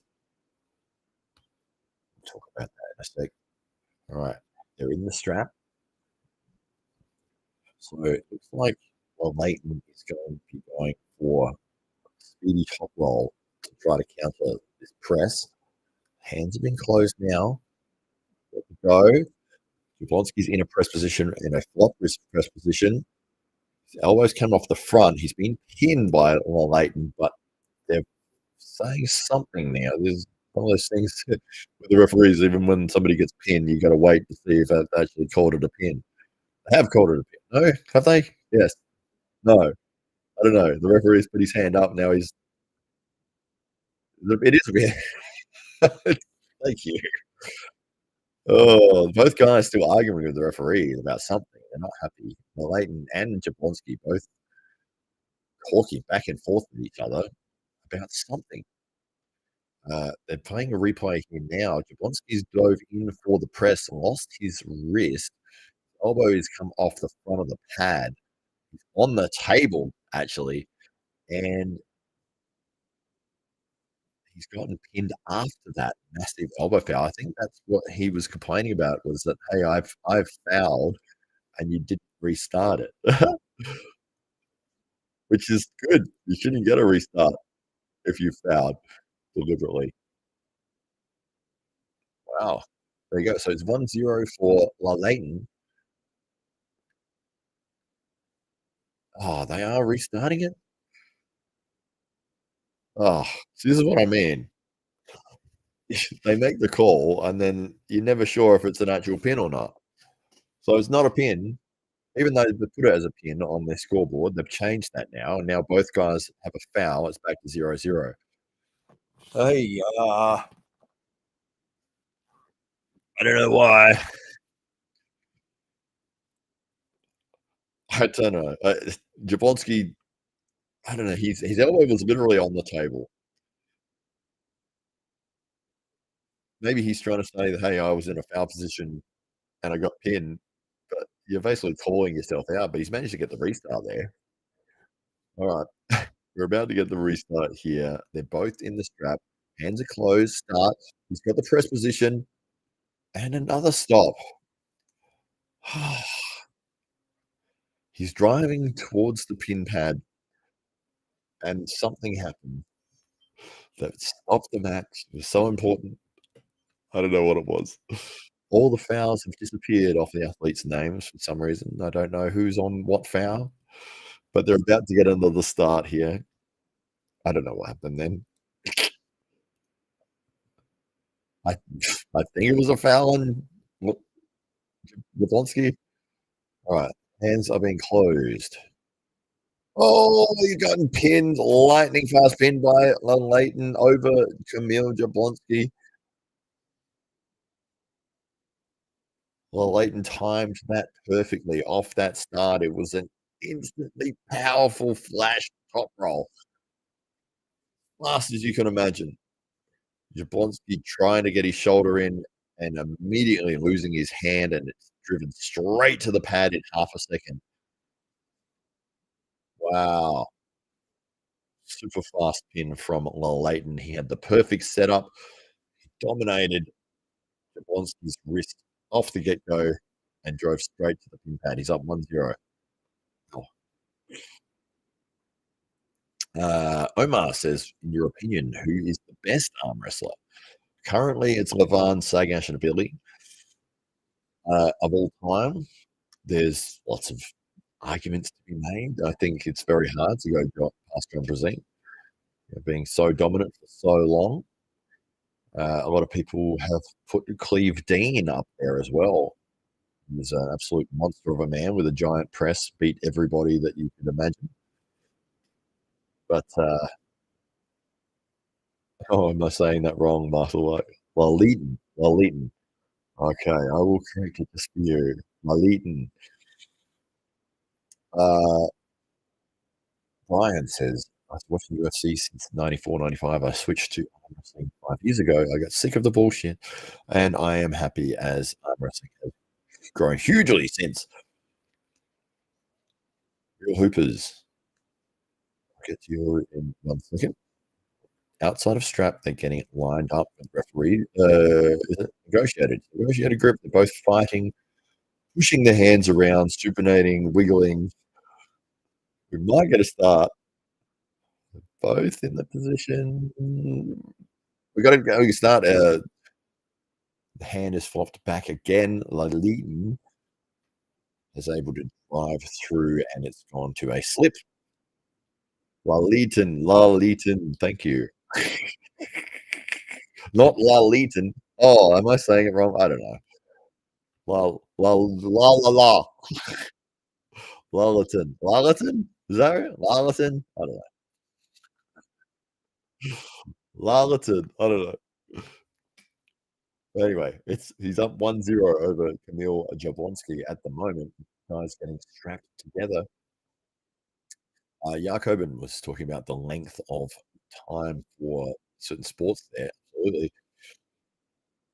Yeah, UFC 6 hours, but UFC events, I mean, it's 6 hours long, but they do cut it into 3 different options of watching it. You've got your early prelims, then your prelims, and then your main card. So most of the time, if you're only interested in the main card, you can buy the main card and it's about 2 hours. Both guys fighting each other in this negotiated group.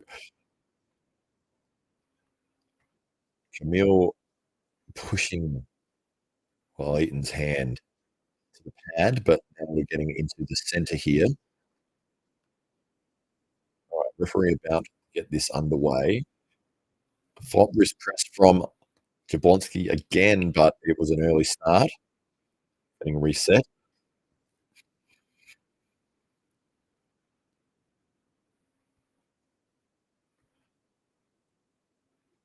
About to get the start here. Top roll versus press. Jablonsky has dove into the press. His hand got completely flopped back again, and we're seeing Vitaly has driven straight through again he's getting a top roll position over Kamil. He's catching that press early enough, and then he's rolling straight through.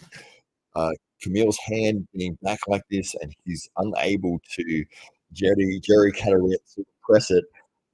His fingers are going back, and he's getting pinned. So Vitaly, I'm just going to say Vitaly. Yeah, COVID.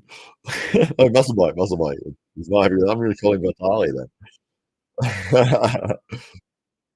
But he is up 2-0 over Kamil. Kamil's press is not being effective. I think this may be the story of the match here. I mean, that's Kamil's go-to move. He's getting in position for it and getting driven straight through. He needs to get his shoulder behind his hand. He's getting pulled out of the center off that first go. Vitaly is winning that first inch and is pulling Jablonsky's hand just far enough outside of his shoulder that his wrist is getting flopped back, and when he goes to press, he's not able to get all of his body weight onto it. Brian Teal says, "What is the best restaurant in New York City? Too many variables to name just one. Arm wrestling is the same. Dorsia is the best. Friday night reservation at Dorsia, 2 at 9."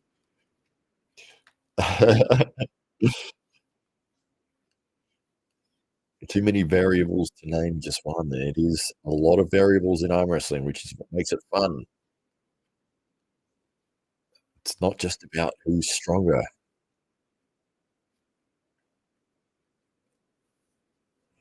Right, about to get the start on this third round. Outside the straps. Kamil leaning way forward and Vitaly leaning back.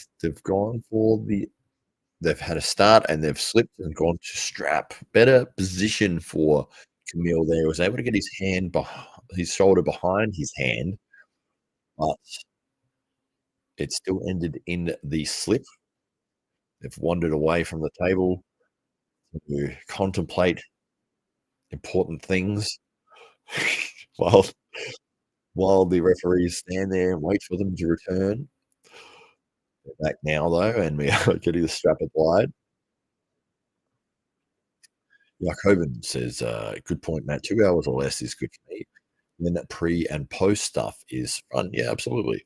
First thing, if you're a mega fan of the UFC and you want to watch every single match on the card, you can really do that. You can watch the early prelims, which I believe are usually on, put it on Fight Pass, or they put it on even on YouTube. Sometimes you can see them there, but then they'll have the preliminary matches, which is usually on some sort of paid level, probably on Fight Pass, and then you've got the main event, which will be a pay-per-view event.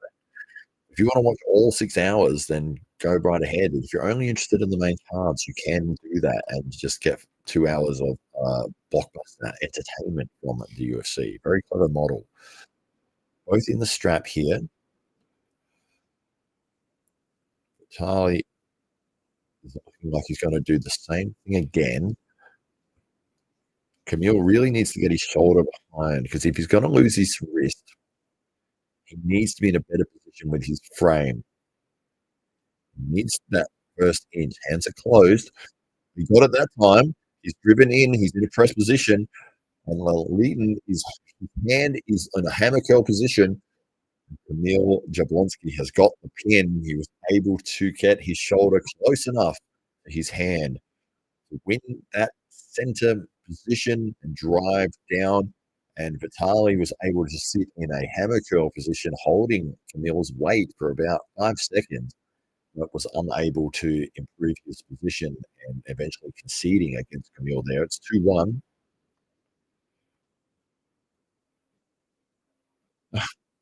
Everything I just said means nothing, because they've called it a foul on Kamil. Yeah.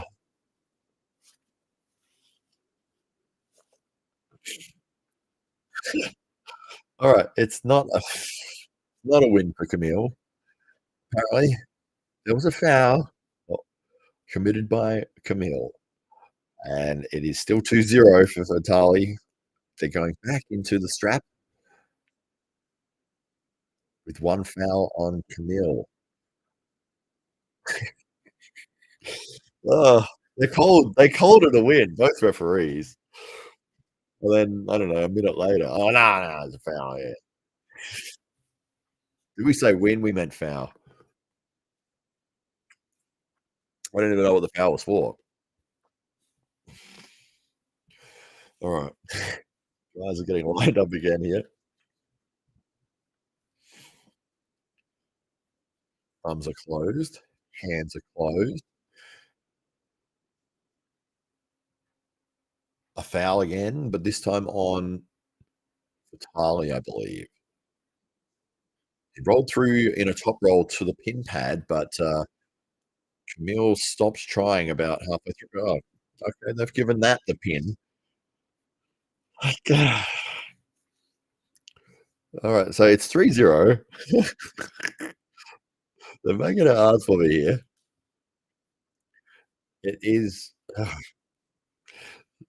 So Vitaly's rolled through for a pin.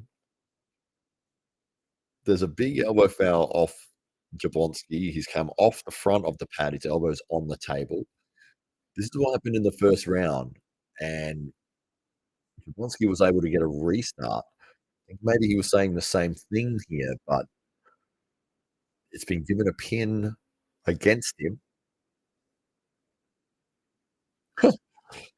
This is the inconsistency here. I'm a little bit frustrating as a viewer. First round, they've restarted after the pin was awarded. This time, they're awarding the pin and they're not restarting it. So 3-0 for Vitaly. He is up over Kamil.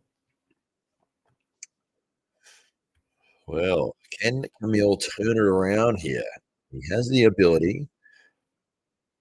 It seems like the fouls are getting in the way of his victory or his ability to get these pins.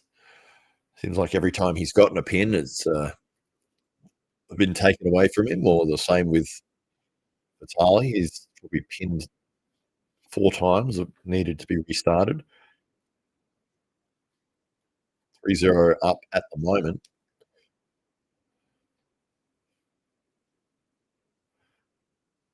Kamil does look uncomfortable. Outside of strap, round 4. The referee is lining them up, closing thumbs, closing hands, slip. Do we get a foul? Maybe. Head referee's called a strap, and the lower referee has called something else. Yeah, it is a foul. It is. It's a foul. Oh, this is great. It's not confusing at all. It's not confusing at all, ladies and gentlemen, as to what's happening. If somebody gets pinned, I don't know if they're going to get pinned now. All right. Closing the hands, we get an early start from Kamil. No foul, though. The referee's waving their hands like this, horizontally. Don't know what that means. The down ref talking to Kamil about something. Maybe don't false start. All right. We're about to get the start again. Arms are closed. Hands are closed. Early start again from Kamil. Oh, another early start. Both guys walking away from the table. Definitely the time to go and chalk up and talk to your friends. It's a foul. Get back to the table. Am I alone in this? Why do you get to wander away when you've committed a foul? Anyway, all right. They're back at the table now. Getting the thumbs closed. Hands closed. Early start. Oh my god. Oh. Early start. They've wandered away again. Both guys walked away. Early start. All right, 2 fouls on Kamil, 1 on Vitaly. He's up 3-0.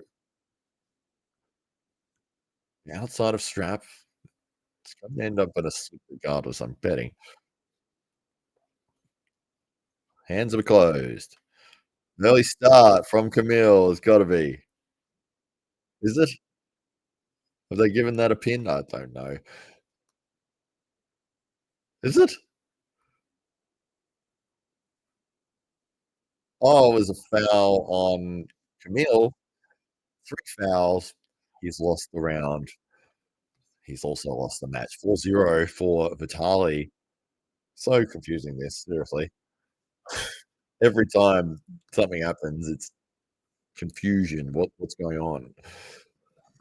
I think this may be maybe the match I've seen with the most pins that have not been given. There's 3 fouls. Oh, man. I don't know what they're doing now. Are they restarting?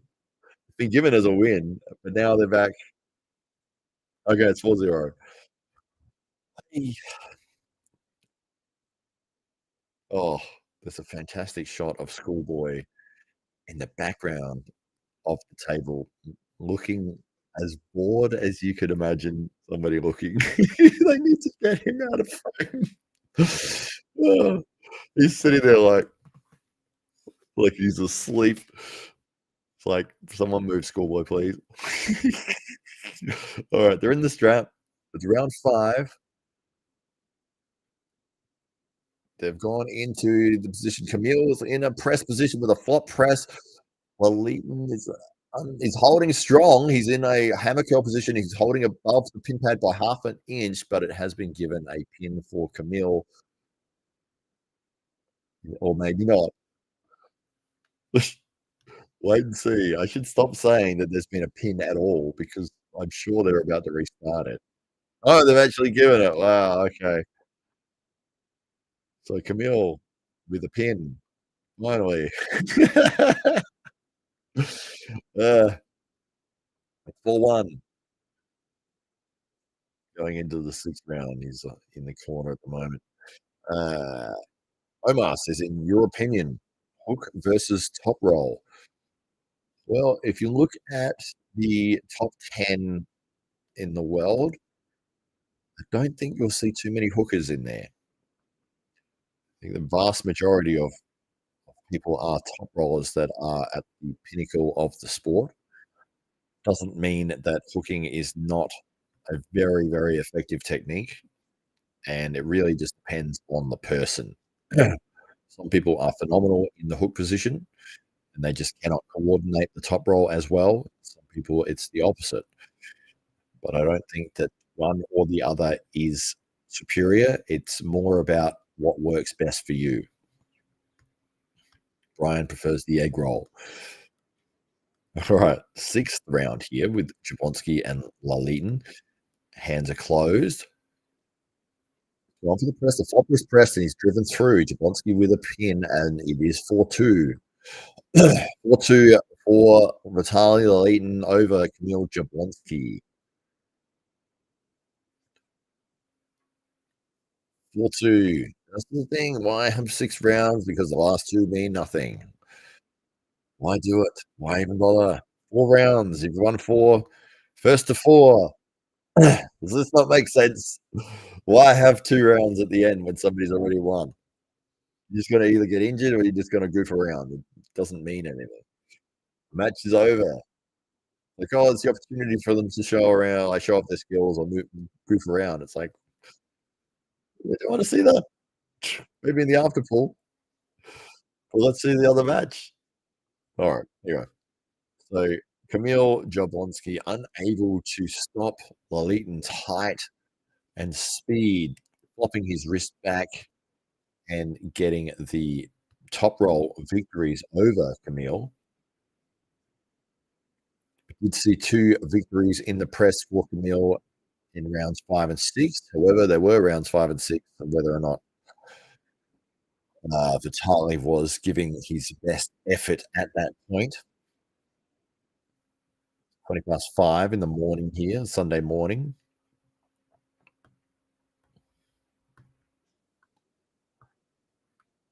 Jake Ward talking to Vitaly at the moment.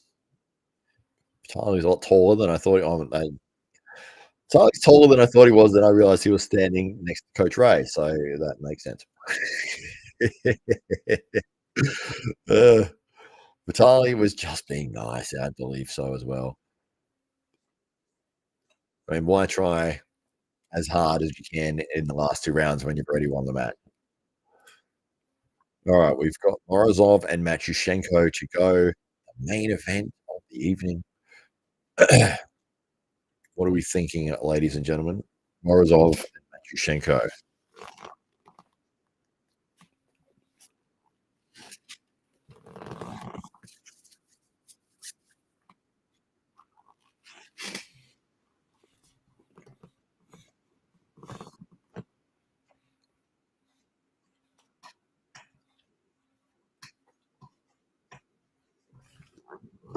All right. 3 hours 15 so far. Terminator, says Brian Teal.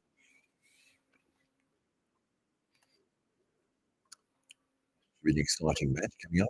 Lots of people in the chat, which is fantastic to see everyone in here. Hopefully, you're enjoying the commentary and getting an understanding as to what's happening in the matches. Omar says, wages of professional arm wrestling players, not great. No, the sport is still a niche sport, Omar. It is on the rise. There are some people at the absolute elite level that are being paid for matches, but they are not being paid millions of dollars. But I think you'd see Levon and Devon probably walking away with a handsome pay packet. And a lot of the guys that are competing professionally, I would say, would be on $15,000 or less at the elite level. And there are some countries in Europe where the government does sponsor the athletes and pays them a certain wage. But I'm not sure how much that actually is, but it is some sort of athlete allowance. You can be a professional arm wrestler as an athlete title in certain parts of Europe.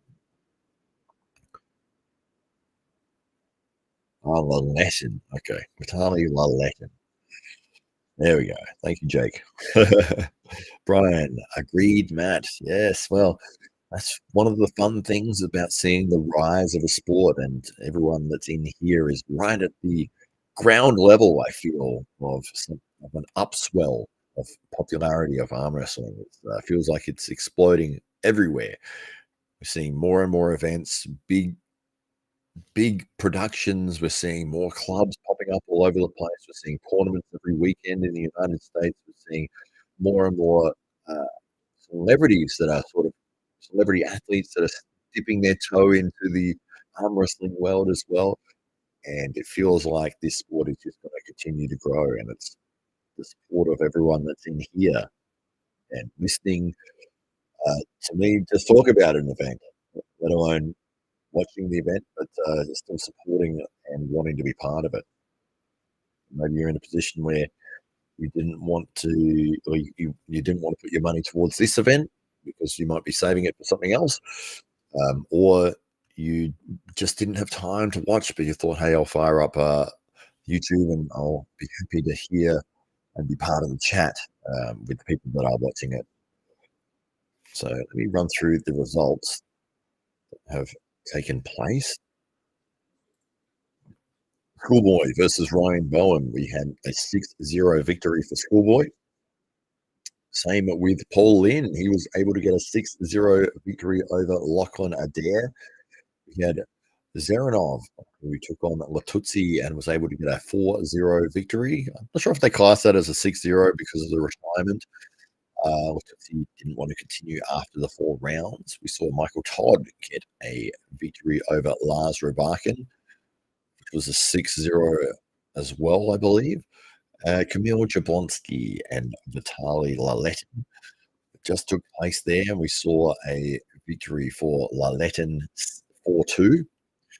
We're about to see, we did see Oleg, Petrenko, and Ongarbaev as well. It was a victory for Petrenko. I think they didn't do all 6 rounds. It was a 4-0 victory for Patranco over Ongarbaev. All top rolls, except for the last round, actually. 3 top rolls and then 1 hook. But Morozov versus Matyushenko are being featured on the screen at the moment. And this is the main event. It is a left-handed main event. Matt, are you set up for a super chat? I can't find it. I would love to be. I haven't got the required subscribers at this point, Brian. If you're not a subscriber, please click the subscribe button. You have to have over 1,000 and then a certain amount of watch hours. And yes, it has been a long slog. But we're getting closer to the 1,000 subscribers. We're at 850 or something at the moment. But if everyone wants to hit that subscribe button, that would help me enormously.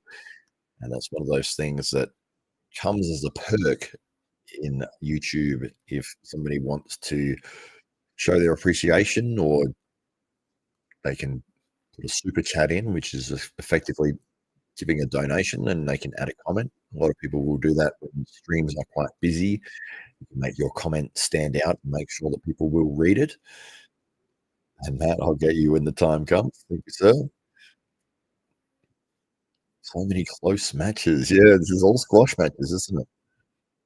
The Drew says Matt is close to 1,000 subs, then he can get full monetization. We're getting closer, Drew. But as I said the other day, seeing that it took Mr. Beast 5 years to get to 1,000 subscribers sort of made me feel a little bit better. It's 874. All right. I have seen it go up this week alone. I've been trying. You're an absolute legend, Drew, and you're part of the success of the world of arm wrestling for sure. And that's one of those things, is having amazing people like all of you in the chat. People like the Drew, we've got the Snow, we've got the regulars that love to pop in and say hello, and it just does make such a difference, even if you're watching passively, to know that there's other people out there and they're also enjoying what you're doing. Brian Teal says, rules, rules life, it's live. And the last match, looks like it's live. I think you're about to say that. Looks like it's live, and the last match is about to start. That's correct. Well, he's saying that to music. Did I miss somebody's comment? Oh, what time do the matches start? East Coast US time, says music. They are on at the moment, my friend. So you're about to see the main event.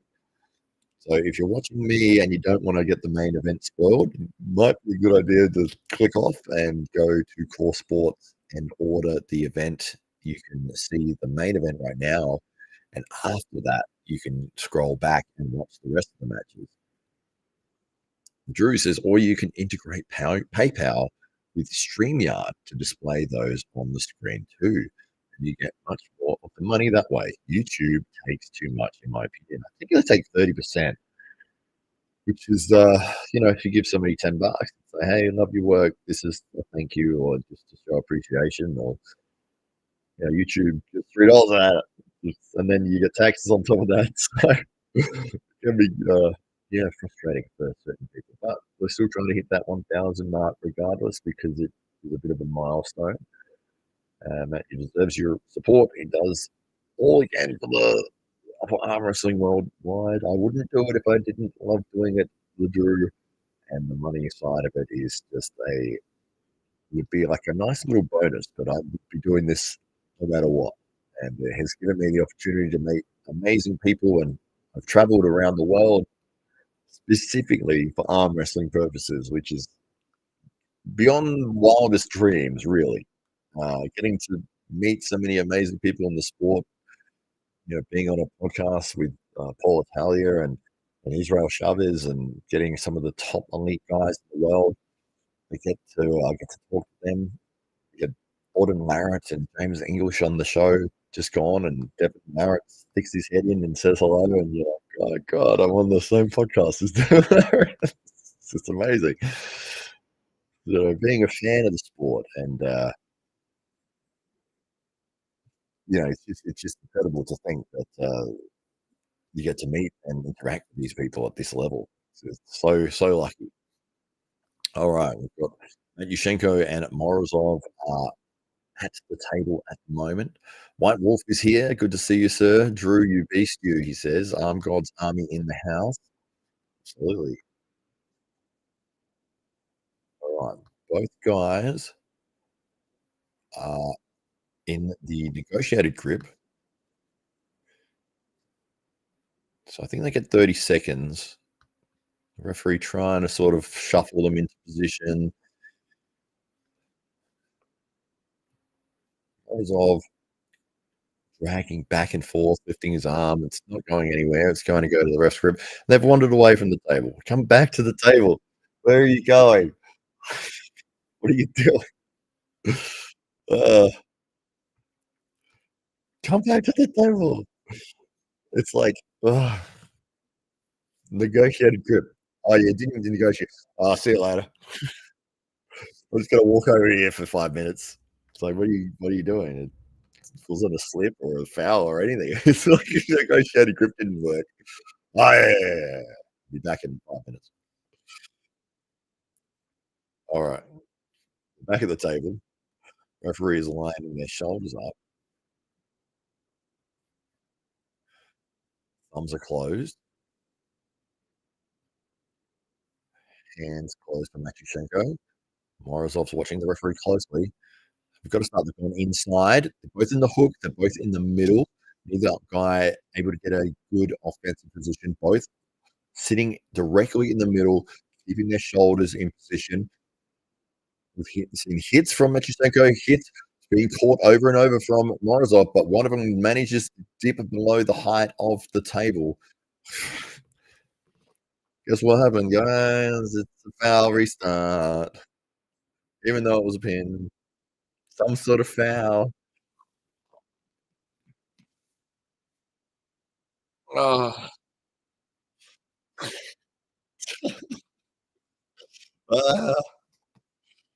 Sorry, I'm just frustrated.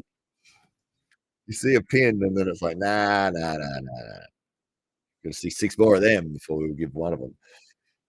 Oh, what was the foul? What have we got? Where was the elbow foul? Oh, I don't know. It's annoying me. What Wolf says any refs out there going to call Jamil on his shoulder behind his hand start? Well, it didn't help him this evening, White Wolf. He went down to Laletin 4-2.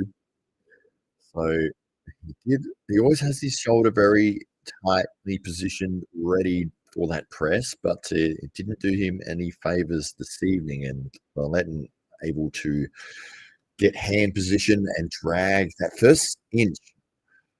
He was able to pull Kamil's hand outside the alignment of his shoulder and then roll through for a top roll. Jesus, love me.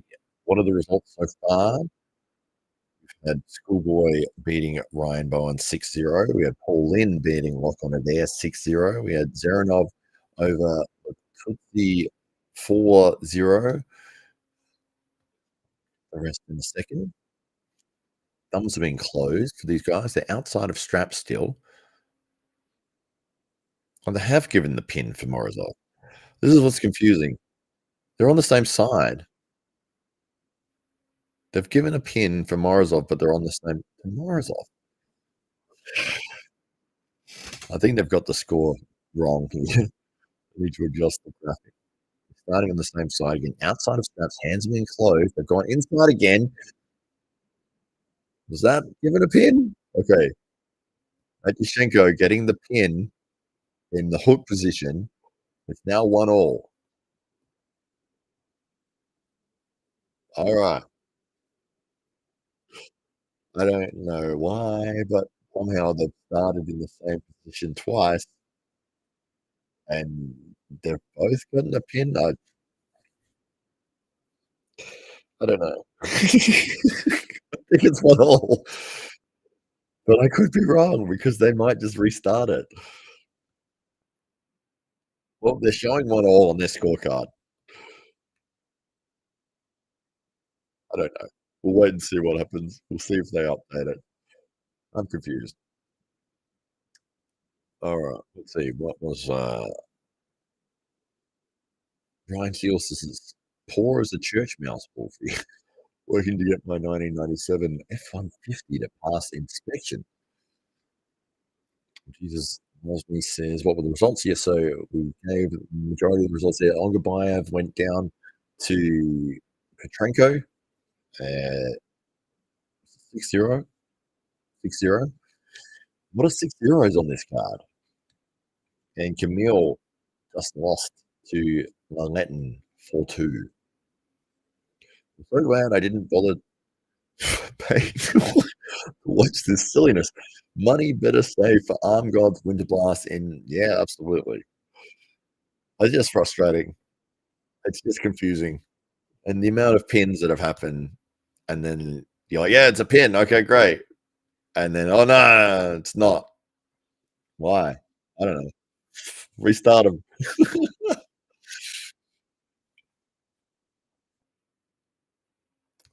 Okay.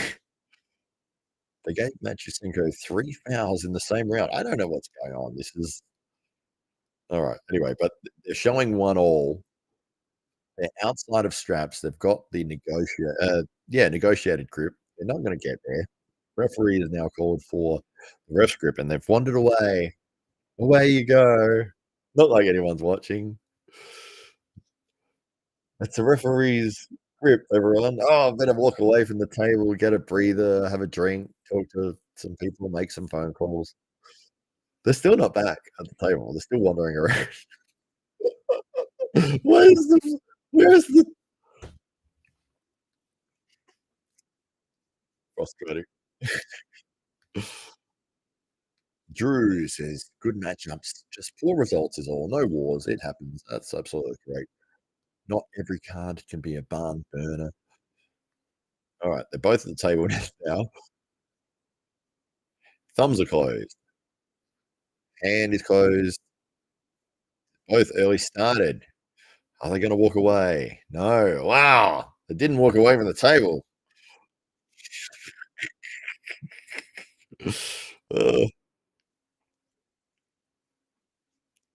All right.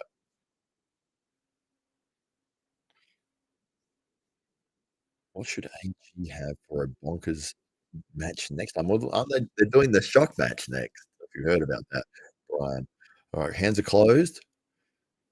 Into the hook. Matyushenko driving through for an elbow foul. He's got it, ladies and gentlemen. He's got the elbow foul.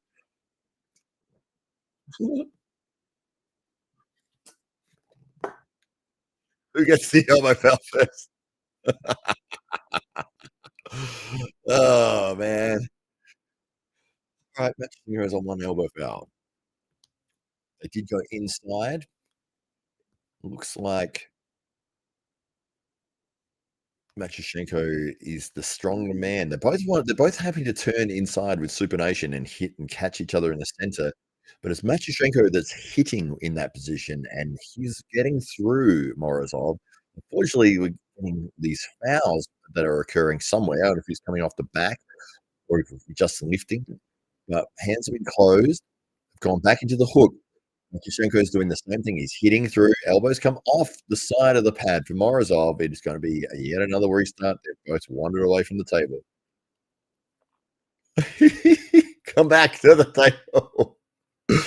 Where are you going?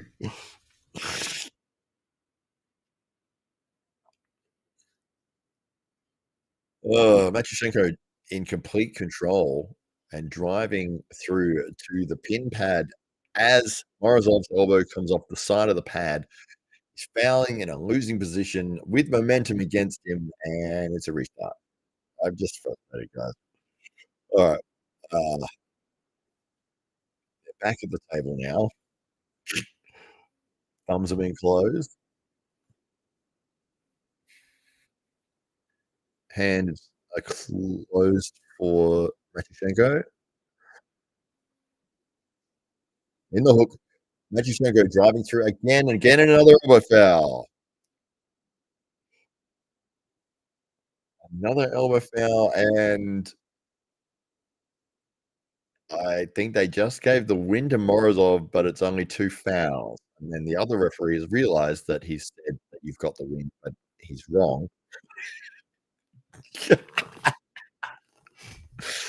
Oh, man. So it should be 2 fouls for Matyushenko. The referee awarded the win to Morozov, but now they're going and looking at the review. I don't I will tell you when I know. I don't know. Muzzle Bike says, Mr. Stewart in the house. White Wolf says, funniest stuff ever was where Jake goes into the audience and highlights that there were barely anyone in the audience. Oh, Muscle Bike. Not bad refs. They didn't chase the one-way matches. They help it drag on, perhaps, but whatever. Change the one-way matches, says the Drew. Brian Teal says that worked. Muscle Bike says, Drew from Matt's commentary. I say the refs have no clue. The Claymore. This is James. Oh, saying hello. The Claymore. Hey, Muscle Bike. White Wolf. Jeebus, these refs. Drew. They're still walking around. I don't know what's going on yet. I'll tell you in a sec. The referees don't know what's happening. They're talking to the camera crew. Otherwise, I do think that they should take cues from other events where they move stuff along in a more logical, coherent, entertaining way. Yeah, but it may not be their fault, but directed.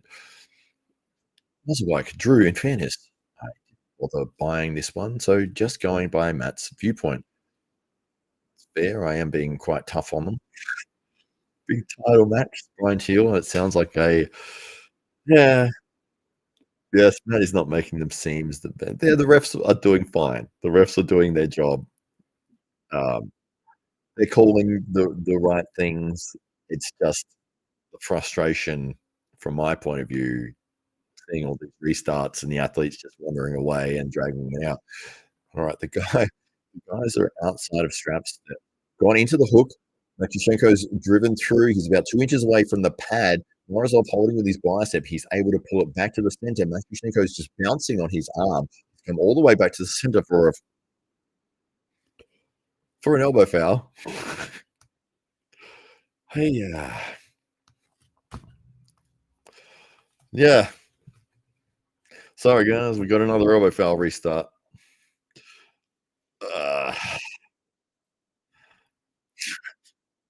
Oh, man. What was the foul? Oh, God. The tomb living up to its name, says White Wolf. The Claymore, I might need to do walking training for my matches. Yeah, that's right. Uh, Might feel wolfy laugh out loud. Muscle bike. Wolf, same issue every time in core sports. As if the sleeping sound there. Bike mean cause sports. Cause sports. It's quite funny. Yeah. I mean, the athletes are fine. The referees are fine. It's just speed this up and don't allow the athletes to just continuously walk away and spend 5 minutes in the corner and then come back and then walk away and then get a slip and then they walk away, and it's like, keep them at the table. Where are they going? They're supposed to be arm wrestling. You've got chalk already. Why are you going to get chalk again? All right, we're about to start, I think. I don't know. All right, what have we got? 1-1 here. It's round 3. There's no fouls that are indicated on the board now. I don't know who's got fouls and who doesn't. We've had several. Okay, 1 foul for Matyushenko.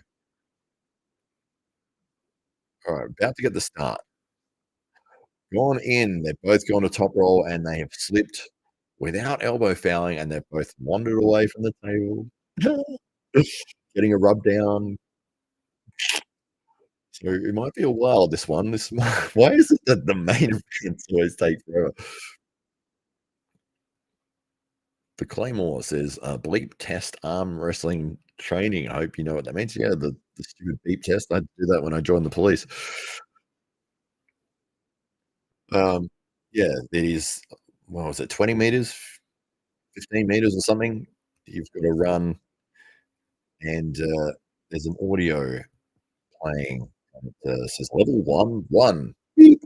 And you've got to run to the other end before the second beep. And at the other end, it will beep, and you've got to turn around and come back, and it gets faster and faster and faster, and you've got to get to a certain level. When I was joining the police force, it was 9.2. And it does get bloody hard because when you're a bigger guy, I'm not a fan of the bleep test because you've got to stop all of your weight, turn it around, and then run back. Stop all of your weight, turn it around. Where the lighter guys definitely found it a lot easier. All right, we're 1-1 here. We're in the strap. Brian's asking, "What are you drinking?" Sugar-free grape Kool-Aid. For me, seriously, it is a sugar-free V energy drink.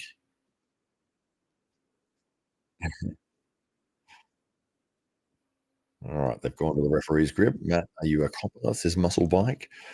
Matt is a policeman. No, I thought you were all right, mate. No, I was in the police force, but I am not currently in the police force. All right, we are getting thumbs are closed, shoulders are being set.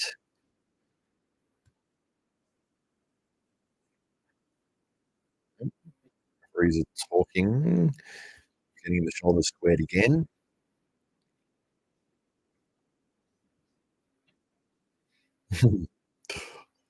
Hands are very closed. I like that coming through. All right, about to get the start.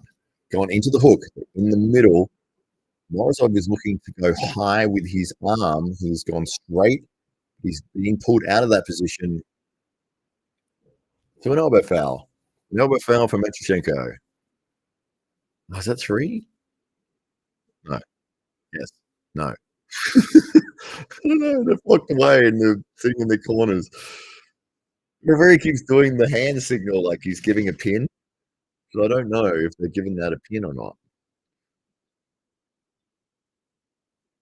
So Morozov is holding in the center quite nicely with his hook defense, but Matyushenko is strong enough to keep bouncing on that, and he's getting closer and closer to the pin every single surge. He did get through that one and got through to the pin pad, but they've called it something, some elbow foul somewhere. Both guys sitting in the corners like it's in between rounds, but I don't know if they gave it a win to Morozov or Matyushenko. So I'll let you know when I find out.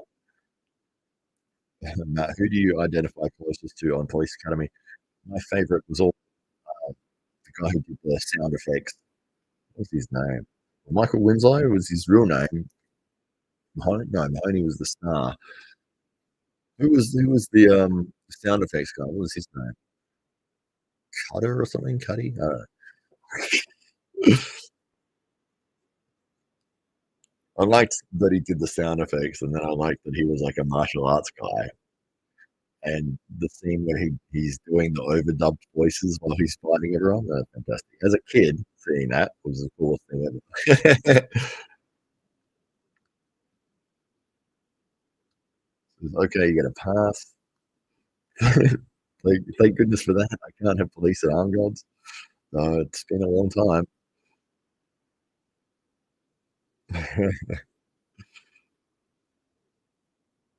Will Zhao says Morozov Matyushenko score. Currently, I don't know. They keep changing it. I think it's 1-1. No, it isn't. It's 2-1 for Morozov. Morozov is up 2-1. All right, they've gone into the hook outside of straps. Round 4. Morozov trying to hit through with the hook, unable to. They've come back to the middle. Both guys taking deep breaths. They're locked against each other in the center of the table. Morozov trying to power his wrist through slowly. It's not working. Matyushenko hitting hard. Both guys are stuck in the center, both hitting and getting caught and coming back to the center. Morozov bringing more of his body weight into play, bringing his shoulder around. Matyushenko getting dragged to the top left corner of the pad. He's now surging and hitting and hitting. It's going back to the center every single time. Morozov using his body frame to try to tire out. He's come in for a press. He's got it with the press. Fantastic from Morozov. Timed that press perfectly. I think he even pulled off Matyushenko's elbow at the same time. I'm so glad they didn't restart it. But what a fantastic round. That's probably the best round of the night. A lot of back and forth battles. Both guys in the middle of the table in a hook position. Morozov driving through, getting pulled back to the center. Matyushenko driving through, getting pulled back to the center. Both guys unable to find an advantage over each other until Morozov able to dive into a press position. And he did pull Matyushenko's elbow off the side of the table as he got the pin. Well done. Matt, the big blonde chick. Yeah, well, hey, she was the hottest girl in the world at that time. Levon. Oh, Jones, Officer Jones. Yeah. Lavelle Jones. I can hear the Police Academy theme song. Absolutely. Classic. Big blonde chick. Yes. Wasn't she a hottie? He is the best looking one. So that makes sense. So that's great.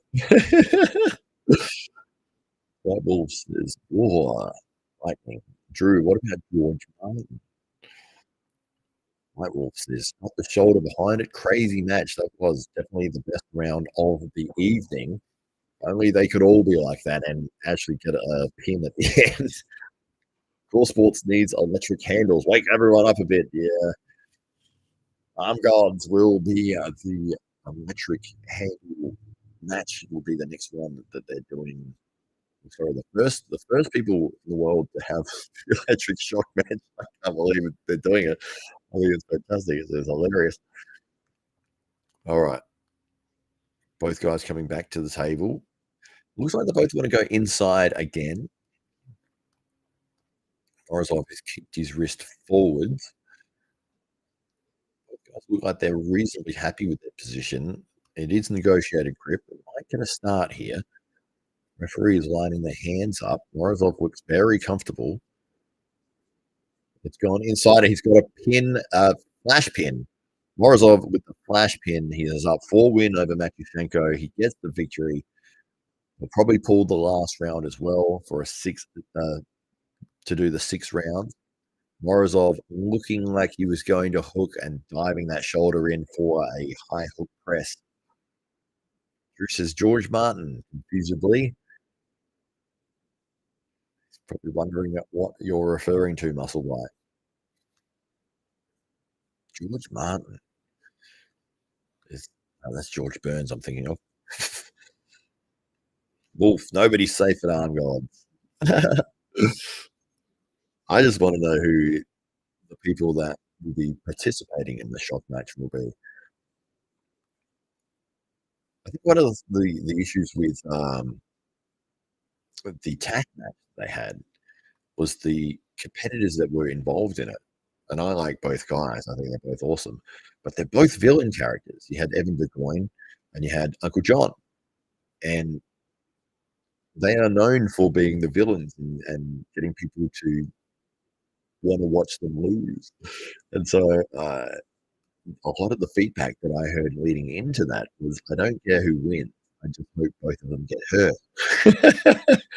Whereas I think if you'd had a hero and a villain, it would have been a bit more of a story behind it. But when you've got, it's almost like that era in wrestling where they were pulling out the thumbtacks and they were smashing light globes over people. The more extreme stuff, that's what you'd be looking at. But it's fun, it's great to see it, and I love the fact that they're doing some different things, getting attention, and it's just, why not do it? Who says that you can't do it? Just do it. Oh, they're not going for the 6th round. Morozov has won the match. He's being awarded a championship belt.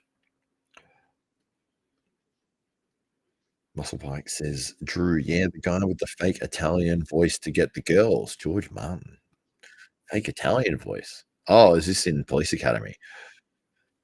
White Wolf, the match went to Morozov. Went to Morozov. It's quite good. White Wolf, safe is a relative term. Watch out for the thorn book. Thorn bush. White Wolf. Ion D says, thanks for the comments, Matt. Thank you for watching. Thank you for being here and being part of the arm wrestling community. Safe is where we keep our valuables and arm guards. Jacobin says, what's the art of being a villain but not getting banned from shows like Nonya? Well, there is a very good way to play a villain and a heel, and you can be as famous and as popular and interesting and charismatic as any face character, maybe even more so by being the villain, because you're free from having to always act in a certain way. You can be nasty or you can be nice, whereas if you're the face, you've always got to be nice. But what is the art of being a villain? The art of being a villain is letting the audience in on the joke, and you know that they know you're not really a villain, but you're playing it up and you're doing villainous things or aggressive things, or you're talking trash, but there's always that, we know it's an act, we know it's a joke, sort of wink wink kind of thing that comes with that. But when you're just being a complete dickhead, but it's not a villain, it's just a complete dickhead. That's the big difference. Someone who's pretending and being charismatic in the character that they're playing, or somebody who's just a complete moron. So it's not really a villain when somebody is like that. Brian Teal says, excellent job, Matt. Thanks from Nova Scotia. Thank you, Brian. Lovely to meet you and see you in here with the chat. First time I've seen you pop up. So hope to see you again in future. Right, Wolf. The safest place is where we don't go. Like the places that don't serve beer. I think in Ireland, everywhere sold beer. Also, like, I'll drink to that. Jacobin, tough but important role in sports entertainment. Absolutely. WW. Hey, Matt, thanks from another guy from Nova Scotia. Are you from Nova Scotia as well, White Wolf? Wow. Do you know each other? That'd be interesting. Drew, wink, wink, nudge, nudge, say no more. Who gets that reference? Yeah, but this thing, like if you watch, say, The Rock when he was doing his villain role. He was playing it up so well, like so full of himself, so arrogant, so ridiculously over the top that you knew it was funny. It was a character. It was charismatic. And the ability to then be nice to somebody, but then kick them in the guts and head, let's that side of it can be very fun and entertaining. Whereas if you're just completely horrible and nasty to people, it's not really entertaining. It's just you're a horrible, nasty person. All right, so we've seen some replays of the events matches. We had Schoolboy getting a 6-0 victory over Brian Bowen. We also had Paul Lynn taking a 6-0 victory over Lachlan Adair. Oleg Petrenko was able to get a win over Ongarbaev. Saw Kamil Jablonsky go down to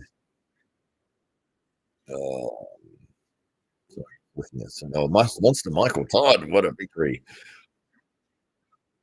And Dzeranov was also able to get the victory there.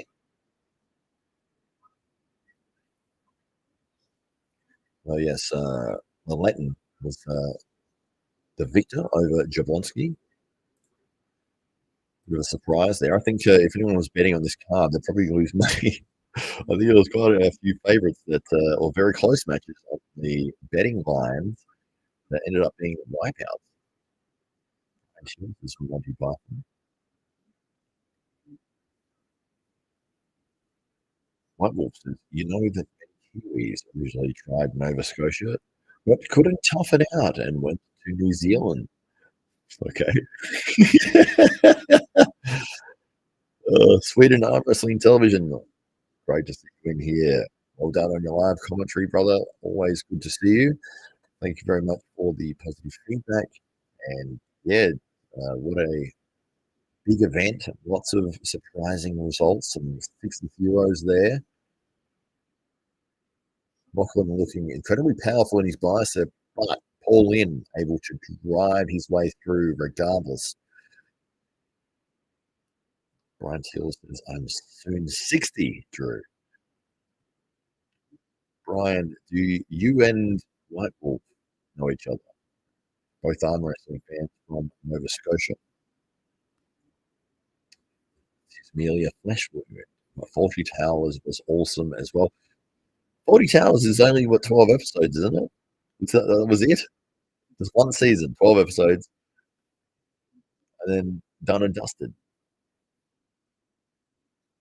Brian, you still have a ways to go. Just one more grape. Some amazing references from shows here. Monster Michael Todd able to take care of Lars Rørbakken comfortably with a 6-0 victory. I think he is at the position now where he can really start looking at the elite top 10 guys. He's got momentum behind him, beating Frank and now Lars. Able to move through, and I think he's ready to see and test whether he's back at that absolute elite level again. White Wolf, I am living in LA right now, Matt. Brian and I are hardcore blue noses. All right. Wolfie left, but he'll be back. They all come back. Craig, how you doing, man? You know what, Brian? They always come back. All right, great to see Michael Todd on the winner's side again. I will be arm wrestling until he's in the coffin, I think. Patranco rolling through Ongarbaev with lots of flat-handed side pressure top rolls. Brian Till, I'm 2 days younger than the greatest of all time. I'm guessing he's referencing John Brzezinski there. Almost 60 years old. Still at the upper levels of arm wrestling. Absolutely incredible.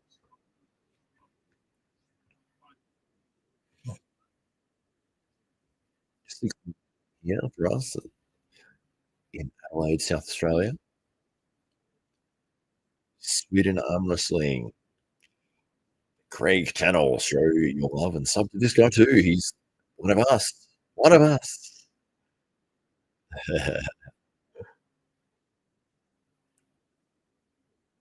Rookies, White Wolf. Yeah, so Laletin able to get the win over Kamil. Yeah, hard to say that I really enjoyed the event. I enjoyed being here with you guys and talking about it, and it's been a lot of fun. But those restarts and the confusion every single time we got a pin killed it for me. It really did. It was just so frustrating to every single time there was a pin, it was overturned or it was restarted or there was a foul or there was it just fouls and fouls and fouls and restarts and pins being awarded and then not being awarded and yeah, it's very, very annoying. Very frustrating because I'm happily calling the match, saying that somebody has gotten the pin, they're up 2-1, and then all of a sudden it's, "Oh, wait, no, they've reviewed something or another, and it's restarting again." Yeah, very frustrating.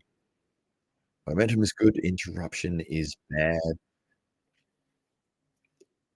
Thanks, Matt. Great commentary. Thank you. Thank you for being here.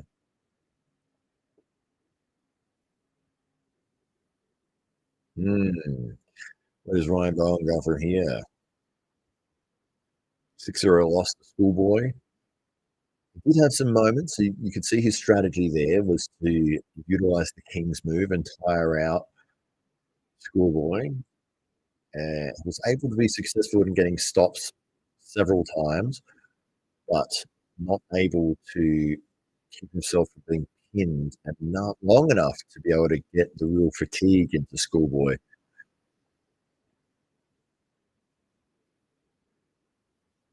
At least you've got hair, Wolfie, says Brian Hill. Mike Wolf says yes for now. No hair, nothing hat won't fix.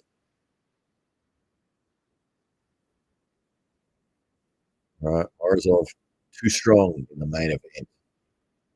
4-1. I think they stopped after that. They didn't finish all 6 rounds. So I'll run through the results one more time for anyone who missed them. Schoolboy beating Ryan Bowen 6-0. Paul Lynn over Lachlan Adair 6-0. Lutidze went down to Dzeranov 4-0. Michael Todd beating Lars Rørbakken 6-0. Oleg Petrenko beating Ongarbaev. Was it 4-1? No, sorry, let me think for a second. What was the result of that? Was that 6-0? I think it might have been. No, it was 4-0 and they didn't continue. So, yes, Petrenko beating Ongarbaev 4-0. Kamil Jablonsky going down to Vitaly Laletin. And was that a 5-1? I believe it was 5-1. And in the main event, it was Morozov beating Matyushenko 4-1. So there we go. 1, 2, 3, 4, 5, 6. 1, 2, 3, 4, 5, 6, 7. 7 matches. It's a bit of a weird number to have, but that was the result of this evening's King of the Table 11. White Wolf says, hate to put you on the spot. No, that's why I am here, White Wolf.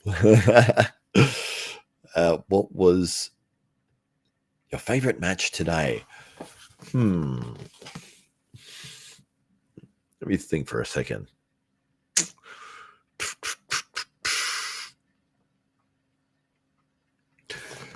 Yeah, it's a hard one to answer, actually. I don't remember a lot of back and forth in any of the matches that took place.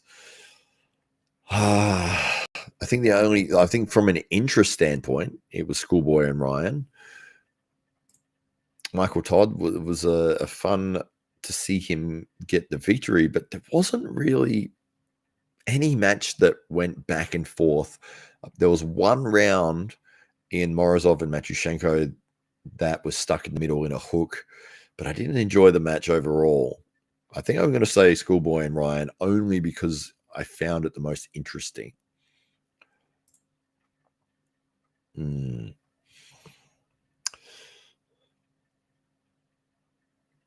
Brian Teal says, Wolfie, depending on my posture, ladies sometimes tell me. Oh, that's good. Depending on my posture, ladies sometimes tell me I look good with a moustache. If anyone doesn't get that, you may not be old enough. That's great. Oh, Leonidas. How good is he then? Yeah, absolutely. Getting the victory over Schoolboy. He's obviously a very powerful young man. Great to see the crossover that's been happening with people coming from powerlifting backgrounds and bodybuilding backgrounds getting into arm wrestling. We're also seeing that again with James English, who will be taking on Auden Larratt. James coming from a bodybuilding background and continuing with bodybuilding after he has his match with Auden. And yeah, it's great to see these athletes that are coming from either other combat sports or either other strength sports and moving into finding their place in arm wrestling. Not really any back and forth, a lot of fouls and blowouts. There was indeed.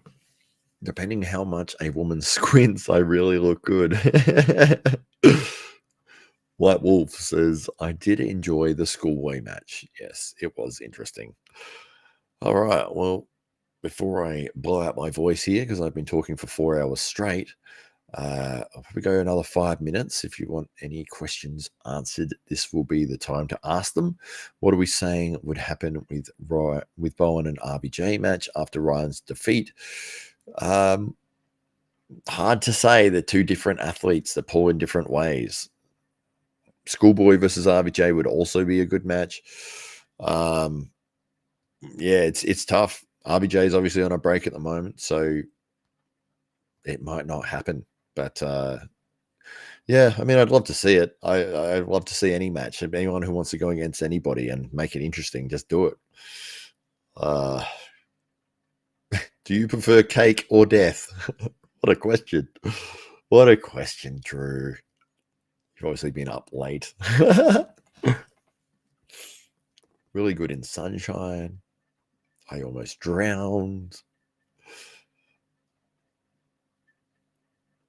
I almost drowned once, honest. Okay. Very interesting, Brian. I'm shocked. I'm God. Thank you, White Wolf. Yes, that will be very exciting. Who would you like to see in an arm shock match, White Wolf? You got any names? Evan said he would do it. I know that he was happy to have the thumbtack match. Do we want to see Evan again doing a extreme hardcore match? Maybe that could be his thing. But Liquid Death. Very good. All right. Well, yes, that's probably the longest stream I have done, 4 hours. Thank you, everybody, for tuning in. I will end this now because I can hear my voice is starting to get some work on it. And I might try and get some sleep before the kids get up. And I hope that you guys enjoyed watching.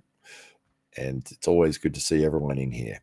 And enjoy the rest of your day or night, depending on where you are. Give you a nice double bicep to finish things off.